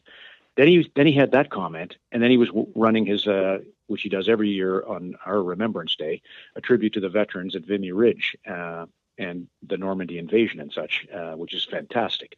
So I'm thinking to myself, good grief, I don't want to break the hearts of the families who were out of time to begin with, but I don't want to break the hearts of the families of the 2 kids who died and start to challenge this guy as being a bad guy. I certainly don't want to offend the military, and I'm not even sure if what Don said was so bad, because it was live, and I don't know, because he included downtown Toronto. I had a glimmer of hope, and I remember giving the thumbs up at the end about the military to kind of, in my mind, again, it's like my bad joke about tarps off. In my mind, I'm thinking I can misdirect everybody to appreciate the military video that you're about to enjoy. But that one also gained Twitter steam quickly. And so by Sunday morning, I get the call. I'm driving to Welland, Ontario, the home of Paul Bissonnette and Nathan Horton and Danny Payet and Dan Girardi, a lot of guys. Oh. So I'm going down to, and I'm going down there to do the show for Hometown Hockey, and the call comes, you guys are in hot water. And I said, I know. So I phoned Grapes, and I said, hey, Grapes, we got to apologize. He says, well, I'm not apologizing. I said, I don't think there's any way. He said, well, you do what the bleep you want. I'm not apologizing. And I think, as time went on, because it was hot, right? And I think Grapes was thinking, what the hell? I'm trying to do something good for the military here. And he just wasn't in a mood to listen to it. And they were probably thinking, okay, you just go on the air and say you were sorry for what you said and take one of our diversity, inclusion, equity courses or something, which would have been an online thing. Nobody would have ever known. But I truly believe at 85 years of age, and I can't speak for Don. I mean, his line to me is, Ron, you did what you had to do, and I did what I had to do, and don't you worry about it. I got handwritten letters. I've got, I go over every Christmas, his birthday, Rose's anniversary, with beer, Bush beer, by the way. So kind of neat. Oh, there you go. Head for the mountains, Ronnie. Yeah. So I always, we'll always be dear friends, but there was no way he was going to back down for whatever reason. I think he just felt it was a good time. That if he's going to call it a day, that's as good a time as any. And then, I was sort of left to pick up the scraps. And I tried. I mean, Paul Bissonnette was in the car when I was phoning Grapes again in the evening. All day that day I phoned, and by Monday morning he was gone. It was just crazy. So I went over to the house with a 24 of beer and a bottle of wine for Luba. And it was a... And you guys drank the beer, or you dropped it off? Like you guys? No, we just sat and talked. And he had 1 million calls again, the media, and he was going to be on, Fox News and wherever else he was. Yeah, he was on with me actually. The next day, the only U.S. interview he did, the radio interview. I know he came right on. Hey, now Ron. So when you give the apology, though, I don't know, Cam's nervous. He's sweating like crazy. Whenever you had to be nervous that day. Like you're about to address national. A national audience. No, I wasn't nervous. No, I wasn't nervous because, but I was confused because I was also hosting within a minute of apologizing, and I had to apologize. And they took my phone and they tweeted out an apology that they wrote. I didn't even have. I was so busy. The Canada Games was being launched down in Niagara region of Ontario, so I was busy with a meet and greet from. First of all, we toured the Bissonnette household from 11 a.m. till about 1:30. Then I went and hosted a big meet and greet for an hour and a half with the mayor and all the municipal representatives of government and a lot of public, sponsors and stuff. And then I went and did a thing for the Canada Games. And all the while, every other minute that a guy could get a hold of me, they would be saying, "Hey, Ron, you've got to do an apology to open the telecast tonight, or you can't do the show." And and I was, how you are. Like if somebody comes to you in the middle of a game and tells you something, you're not going to retain it. I had no idea. So I scrambled to get together a quick apology 5 minutes before I did it. I did it all the while thinking I've got 5 guys on the stage that Tara Sloan and I are about to interview. 5, not just, and I'm not using a teleprompter or a script. So I gotta figure out how I'm going to do the 5-guy interview. Which is the only thing I care about. I care about that show. I mean, it's not that I didn't care about Don and me and the whole thing that we had done, but I had other priorities. And so that was how that all happened at my end. And Bissonnette, he could tell he's got his own, I know, but he could certainly tell you about what it was like to be in the car and be around the calls that day. Wait, who took your phone? Yeah, someone took your phone and tweeted? Yeah, that's a no. We had our social media. Did Biz social do media that? expert. Who's doing You're that? lucky. Biz I could not physically. I had no time to actually type out an apology and so the one they sent out, and I think Don saw that too, which is lots of things that I regret about how it played out. If I would have been off that day, I could have been over at his house, and as I say, I probably could have talked him down off the cliff. Yeah. And it was one of those. I hate to say it, but I kind of needed Don to come to my side of the thing for this one, and that's a hard ask. That's in a lot of ways. Over the years leading up to it, there were things happening that were signs of the change in the times, and Don was fighting a little bit against the dying of the light of his way of things being done. So it was all there. It was a perfect storm. And in a way, what he did is not that bad. That's the beauty. He decided to stick to his guns on something that you can kind of look at and say, oh, well, I see that. That's maybe they wanted him out already. Maybe they wanted him out. Oh, this is I absolutely don't think I don't think there's any question. As I said to you, we had become the anchor monsters. He and I, in Coach's Corner were sort of that had become almost as big, if not bigger, than Hockey Night in Canada in this little era.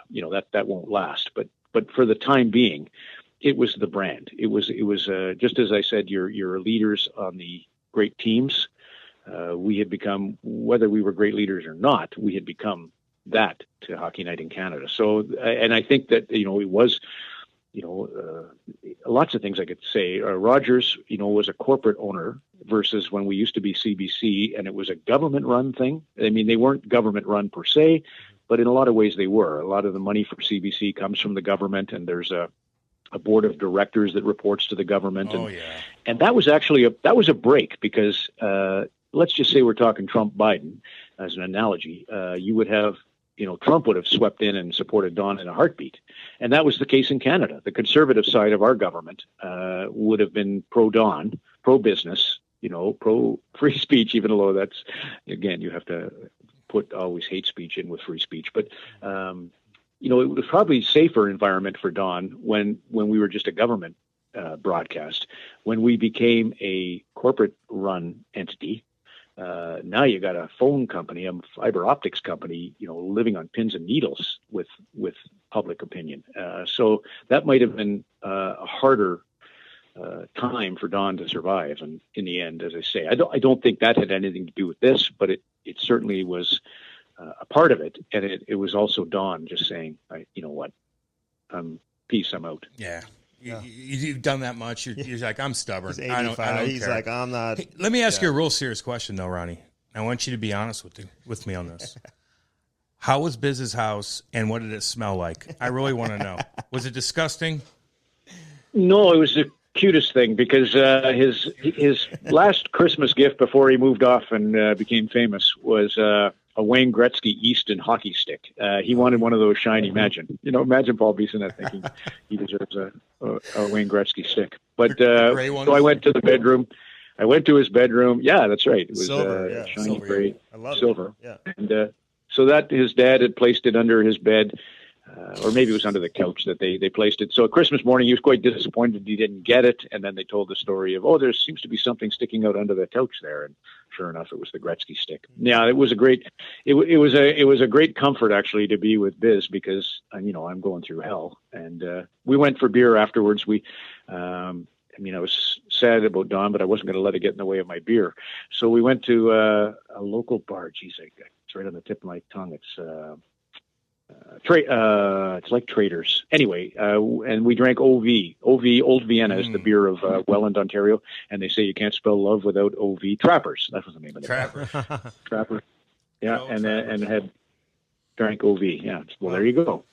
Hey, I remember all the rumors being that like Brian Burke was going to become the next Don Cherry. You guys were going to pick up Coach's Corner, and he was going to be your partner. How close to that was it ever happening? And like, did you talk to Brian Burke about that? Did he want to become that guy? Sure. Like, was it close? Yes. Yeah, absolutely. One thing Burke understood that Don always understood is Don wanted no part of panels. You just can't make a case when you've got to wait for 3 other people to yap and then come back, so it is a good dynamic to have Andy and Cam, period. And, you start adding voices, it gets tedious or challenging. Yeah, and so Berkey knew that. He right away, when he got to Hockey Night in Canada here in this little window, he kind of came to me and said, Ron, is there any way that I can have a segment similar, where it's just me and you, or David Amber? And that's what it became. David Amber and Brian did To the Point, which was fantastic for us. And that, we missed that, element of all our guys like Bieksa and Anthony Stewart and Jennifer Bottrell and Cassie Campbell-Pascal all run in one way or another academies that teach. So they are kind of coaches, but they weren't coaches in the NHL and they weren't managers in the NHL. So that's the only sort of hole in our arsenal at the time. And Burke came in and filled that beautifully for us whenever we were doing the trade deadline or free agent frenzy, etc. What's Berkey putting in his hair? Like, you ever watch him do his hair, like in the dressing room? Yeah, no, God, it's chewing tobacco. it's the backlash from the cup that he has when the chewing tobacco hits the cup, and then this fills his hair. It works like Grecian formula. It's good. It's good. It has it's a great gel, and it kind of colors your hair a nice tawny, handsome color. Hey. How much longer you want to do this, Ron? Like you feel fresh, you feel energized. Like what's your not with this back spasm, but I will say, I'm 62 in April, so it's getting time, right? But I would love to do. I'm very excited that we have the Olympics, and I kind of would like to finish the Rogers deal, which is about 5 years left. Mm-hmm. In my mind, if I maintain health, that would be a nice thing. I always think of too many good hockey people who, like I admire Chris Pronger. He's not doing anything. I heard this. No, he runs a travel business. His wife runs a show. Yeah, travel which business. Is nice. And I admire that greatly, though. That you could pick something else, because I always tell people that Tragically Hip was a famous band in Canada, world famous in Canada. Tragically Hip, right? But they have a song called The Wherewithal, and the song sings. I always loved that guy. He's not on TV anymore. To get out before, he had the wherewithal, and it's kind of an anthem to knowing that it's time, not being so stuck on yourself that you have to be on TV and. That does appeal. Yeah, but you see that in the radio a lot here. Like you see guys that just want they crave it, and they even if they're getting paid or not, they need doesn't to be. Matter. Players, referees, they get out of the game. They need the attention. They need something. Yeah. And for you though, what about is a wife is she like I want you by me now all the time? Yeah.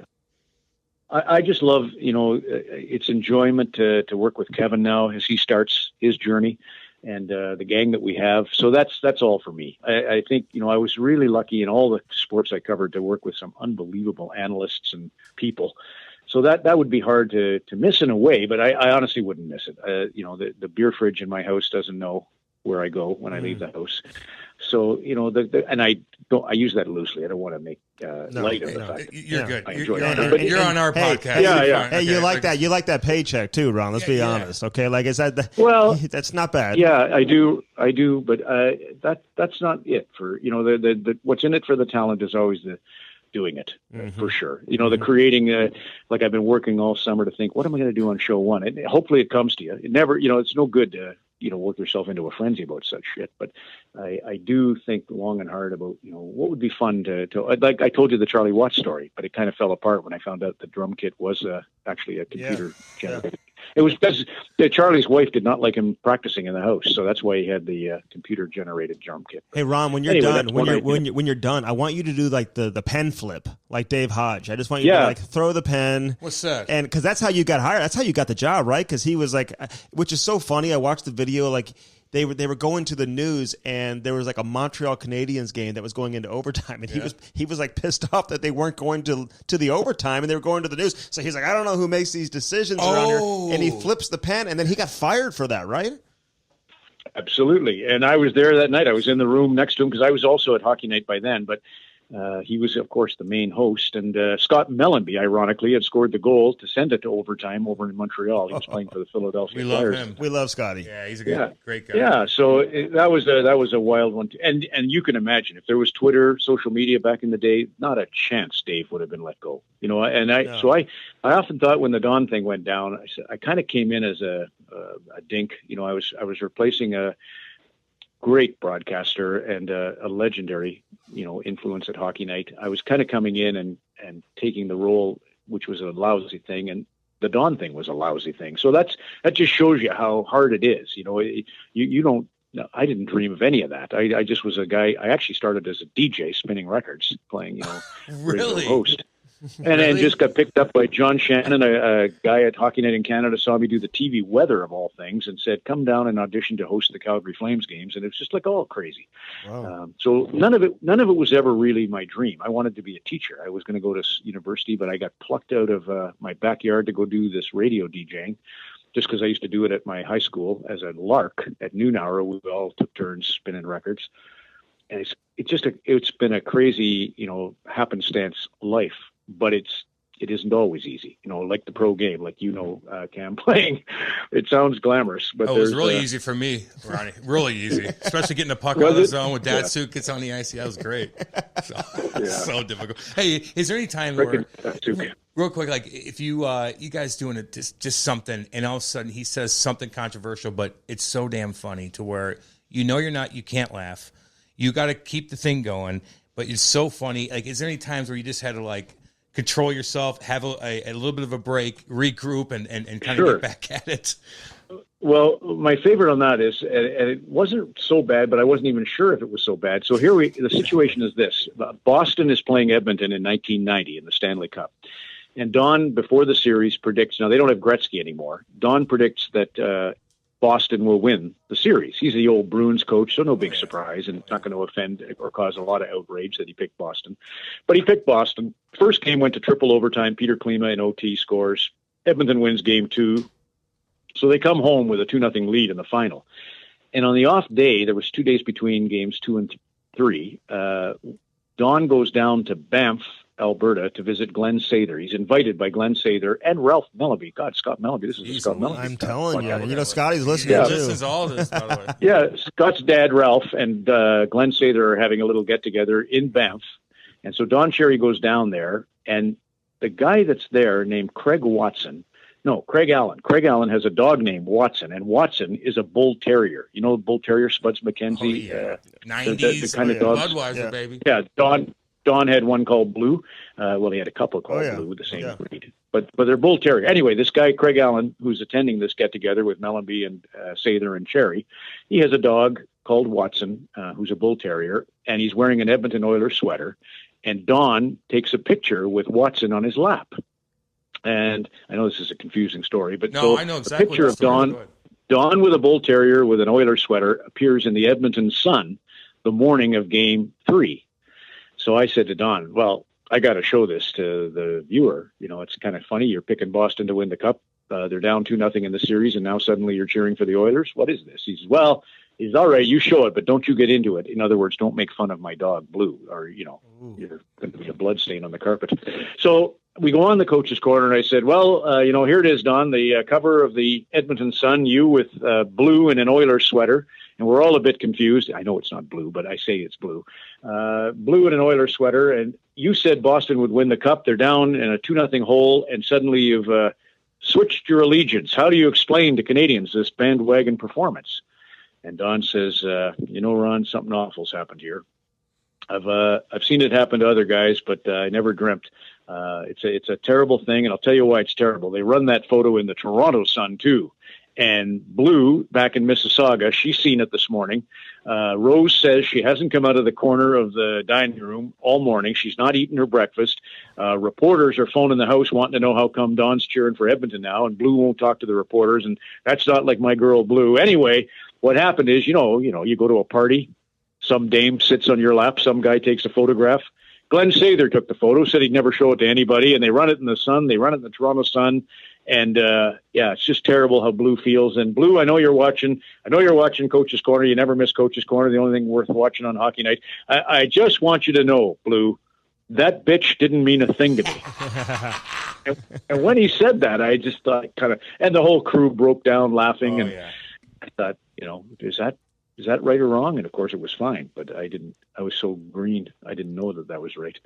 He was dead serious too, talking about his dog. Hey, listen. The phone. Hey, Ron, you've been great. I've got two more for you, and then we'll let you go. But first off, when's the last time you talked to Don? When's the last time you guys picked up the phone and chatted, saw each other, whatever? No, well, I don't want to get into too much, but I don't phone over. That's not our thing. Never was. I will say that was one thing about Grapes and me, is that we never talked in the summer. I think we thought we would ruin our friendship if we ever got talking politics or some of the other things we always disagreed on. But we don't talk, and it's just because it's not Grapes' way. Okay. That's sort of the deal there. As I say, I go by on occasions with gifts for his dogs and beer, and sometimes like for his birthday was back on February the 5th. I gave him a scarf and a Boston Peak cap, but the scarf was the story, because when I was a young broadcaster, we were flying out to Edmonton. It was 40 below, and I didn't have a scarf, and so I was in the airport in Toronto, bought a scarf, and it was like $500, and I was too embarrassed to let on that I couldn't afford $500, and I bought that stupid cashmere. I still have it, cashmere scarf.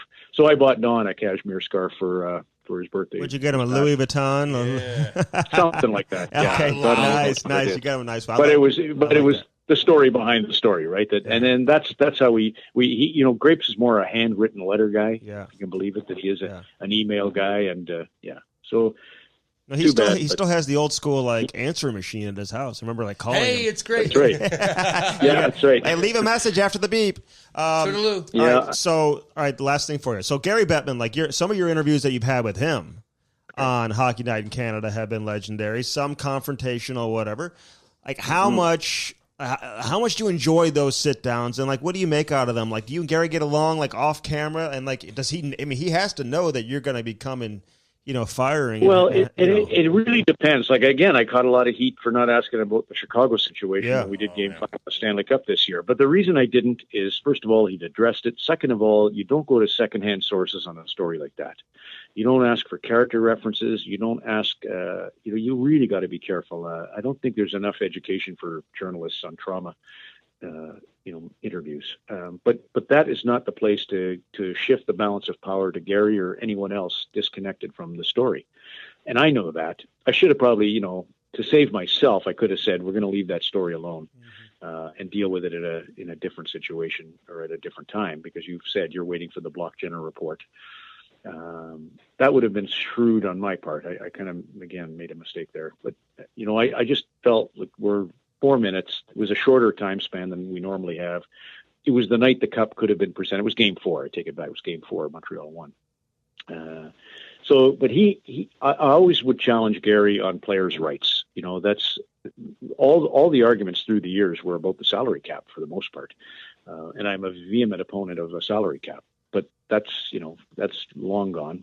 So now it's, I asked him about the Olympics and stuff, and I really do respect him. I don't think the NHL has always done itself favors with the cap system. But as I said, you could also argue, as we sit here days ahead of the opening of the regular season, everybody thinks they have a chance. So that is good. There has been an opportunity for smaller markets to feel a part of it. Look at Carolina, crazy the way things are. So he deserves respect for. The league does things well, all the outdoor games. Now we got the Olympic participation. I would have challenged him more on that. I always believe, transformational leadership is more important than transactional leadership, and Gary is a little more on the transactional leadership side of things than the other. But he's good at what he does. I thought you did a great job, Ronnie. I thought you did a great job. Have any of those interviews backfired where the league all of a sudden is contacting your employer and they're calling you? Yes. Yeah, okay, so give us an example. Yeah, and I will say not just and that when I was talking earlier about government-run CBC being a better, maybe a safer place for Don Cherry, wasn't a safer place for me there. There was still huge criticism when I was an employee of the CBC to be a good partner. They're a rights holder. And, if you don't behave, Ron, we'll all be out of a job. So there's always been, this crazy dance between and I don't know why anybody believes that being friendly to Gary in an interview is going to make him change his mind the next time the offer sheets come in for the rights. Exactly. He's going to go where the money is. Yeah. Don't you know that? And he's in a position of power that he has to be asked about all the key questions. And I think he welcomes that. He's a lawyer. He's good at it. It's just that lawyers, and Berkey's even like this, they understand, whereas I don't, they understand the ramifications of the ill-chosen word. So they're extremely careful, and extremely careful can look like you're hedging your bets or you're hiding something. That's another, we're all going to be sports bookies here going forward. Gambling is going to take off. It's the key to the NFL success, and it's about to be a big thing in hockey. So I don't know that I would argue with him about it, but I'll be interested to see if it becomes an argument. Yeah. Well, thanks for doing this. Listen, Ron, you've had an unbelievable career. I'm glad you have no plans soon to hang him up. Get a back massage, Ronnie. Yes, you need a back. I'm worried about you. Go get some acupuncture. Seriously. Hey, do you have any toys? Do you have a boat or get a boat too? Car? By the way, Ronnie, you need a boat too. No, we have nothing. We actually we're partners in a boat. I shouldn't say that. We're partners in a sailboat, but nobody wants it. We were trying to sell it. It's down in Annapolis. Closest I got was Russ Courtnall was going to get me an offer. Once through the Courtnalls, I had the good fortune to meet Andy Bush. Do you know that name? Andy Bush is Kim and Andy now run a winery out in California, but obviously of the Bush family. I'd like to know that. We do know him then if they're from the Bush family. So that's for damn sure. I met Andy. He's a great polo player. Horses. He put his life on the line representing USA as a team captain in polo. He's got all that money. And Cam plays water polo. Anyway. I play polo with donkeys. That's what we do out in the Midwest. That's good. Well, maybe if you're speaking to Andy, tell him I'm trying to sell a boat in Annapolis. Hey, don't worry about those sailboats. They're a pain in the ass anyway. Robert Thomas is looking for a boat. You're a blues player, so maybe. We just want you to have a good time. Ronnie, you're the man. Thank you for coming on and doing this with us, man. Have a great season. Yeah, we'll be watching you. Yeah, same you too. Keep up the great work yourselves. Okay, Ron, thank you so much. See you, Ronnie. Hey, what's up, everybody? That interview was brought to you by Daredevil Hockey and daredevilhockey.com. Use that promo code today, Cam and Strick. It's going to save you 25%. All caps, Cam and Strick, Daredevil Hockey. Get yourself protected today. All right, that was Ron MacLean right here on the Cam and Strick podcast. I'm just glad we got him on, Cam. Smart guy, great dude. Broadcaster. And you know what? He's finally taken his time in the offseason, didn't work this past offseason. Man, he's got to kick your feet up if you're Ron MacLean, man. Just chill. That's what I told him to do. I tell everybody I fucking do that. But he's a busy bee, like he's fucking playing hockey, he's reffing hockey, he's doing this. Like he just can't get enough of it, man. Some guys just don't know how to relax, and he's certainly one of them. He's a workaholic. That's why he's so smart at his craft. He knows everything. He knows guys from the 70s to this. Like you could ask him anything, you're not going to stump that guy. Very, very intelligent dude. Very witty, underrated, funny. He's underrated, funny. What him and Grapes would do back and forth to each other was so fucking brilliant. And he's still, of course, a brilliant guy, man. And you know what? Like, he's pretty damn down to earth too. You listen to some of these interviews. Man. He treats everybody. That's right. He treats everybody with respect. He treats people. He does, man. That's right. I mean, just little things like sending out a little note, man, saying you appreciate it. That goes a long way. And dropping our podcast on Hockey Night in Canada, dude. Like, he didn't have to do that. I know. No, little things like that. Hey, you do little things for us, man. Like for me, I'm not. That's how I am. Like you're nice to me. I'll fucking love you forever. Like you know what I mean. Like I try to be nice to everybody I possibly can be, and I like when people return the favor when it comes to that kind of stuff. And again, a little text message. That's why I like texting people. Like I saw you. That's why I text. You never text me for shit, Andy. But anytime Andy's on, I'm watching with Kate. I'll be like, "Fuck, you look good, man." And Andy will read it and be like, "Fucking right." And it makes you feel good. So when I get those text messages from people, man, I know it's kind of nerdy, but fuck that. It makes me feel good. So I don't know. No, I appreciate it. Make people feel good, dudes. Absolutely, dude. Hey, you got to make people feel good. Yeah. But Ron MacLean, man, really enjoyed having him on and the fact that he's still doing his thing on Hockey Night in Canada. Yeah. So keep doing it, Ronnie. You called him Ronnie the whole time. Yeah, I know. I do it to everybody. I call it Jakey. Kruger, I can't help myself. Hello, Ronald. Hey, Anybody has any recommendations of who you want to hear on the podcast, feel free to let us know as well, man. Because, I mean, there's so many good people out there. Yeah, some people are scared to do podcasts, by the way, Cam. I don't want to call anybody out. I know. Because listen, there's been one or two instances on like maybe a different podcast or whatever where somebody got, it's like, dude, we would never do that to anybody. You know, people get a little nervous. Look, some guys, and here's the deal, like we're just pumping your tires up. Like Andy and I sit down and we try to discuss who we want on. We're like, okay, let's get a 90s fucking badass, or let's get a cool da-da-da. Mm-hmm. And you're like, and some of these guys like, yeah, it's kind of not my thing. And I'm like, what we're doing is shooting the shit with you. No one's heard from you in a while. Right. Like you'll have all these people just praise you. You don't have to say anything. Just we'll be the entertainers.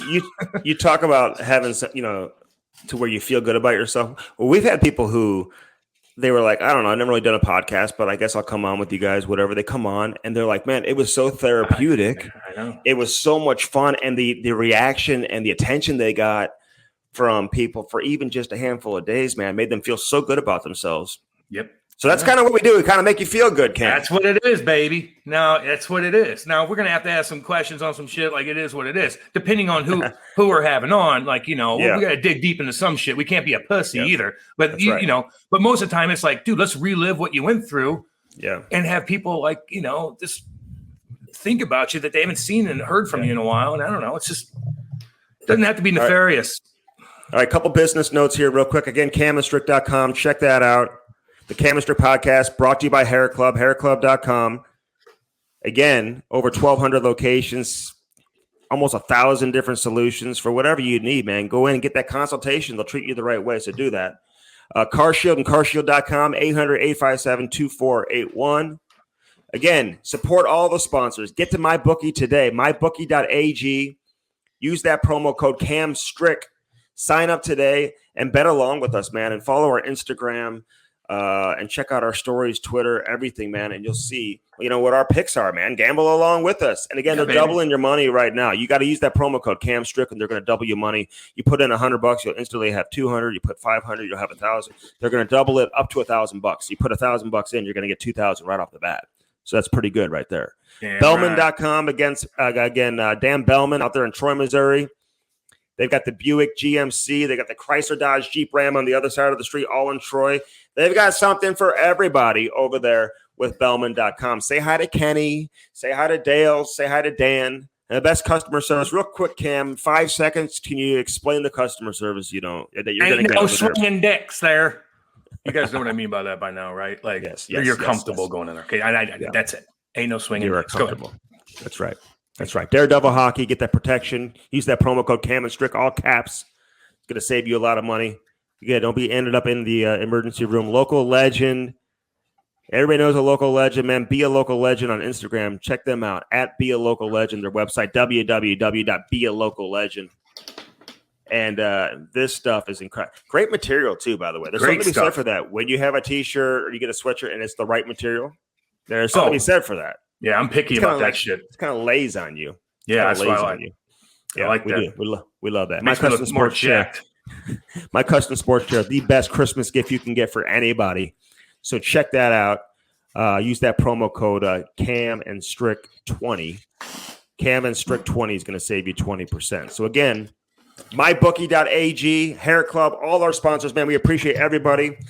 And most importantly, we thank Ron MacLean from Hockey Night in Canada, baby, for joining us on this edition of the Cam and Strick Podcast. Follow along with us, Instagram at Cam and Strick, Twitter at Cam and Strick, and our website, www.camandstrick.com. So we appreciate all the support we get from everybody, Cam. Listen, enjoy Halloween. I want to see those Halloween costumes.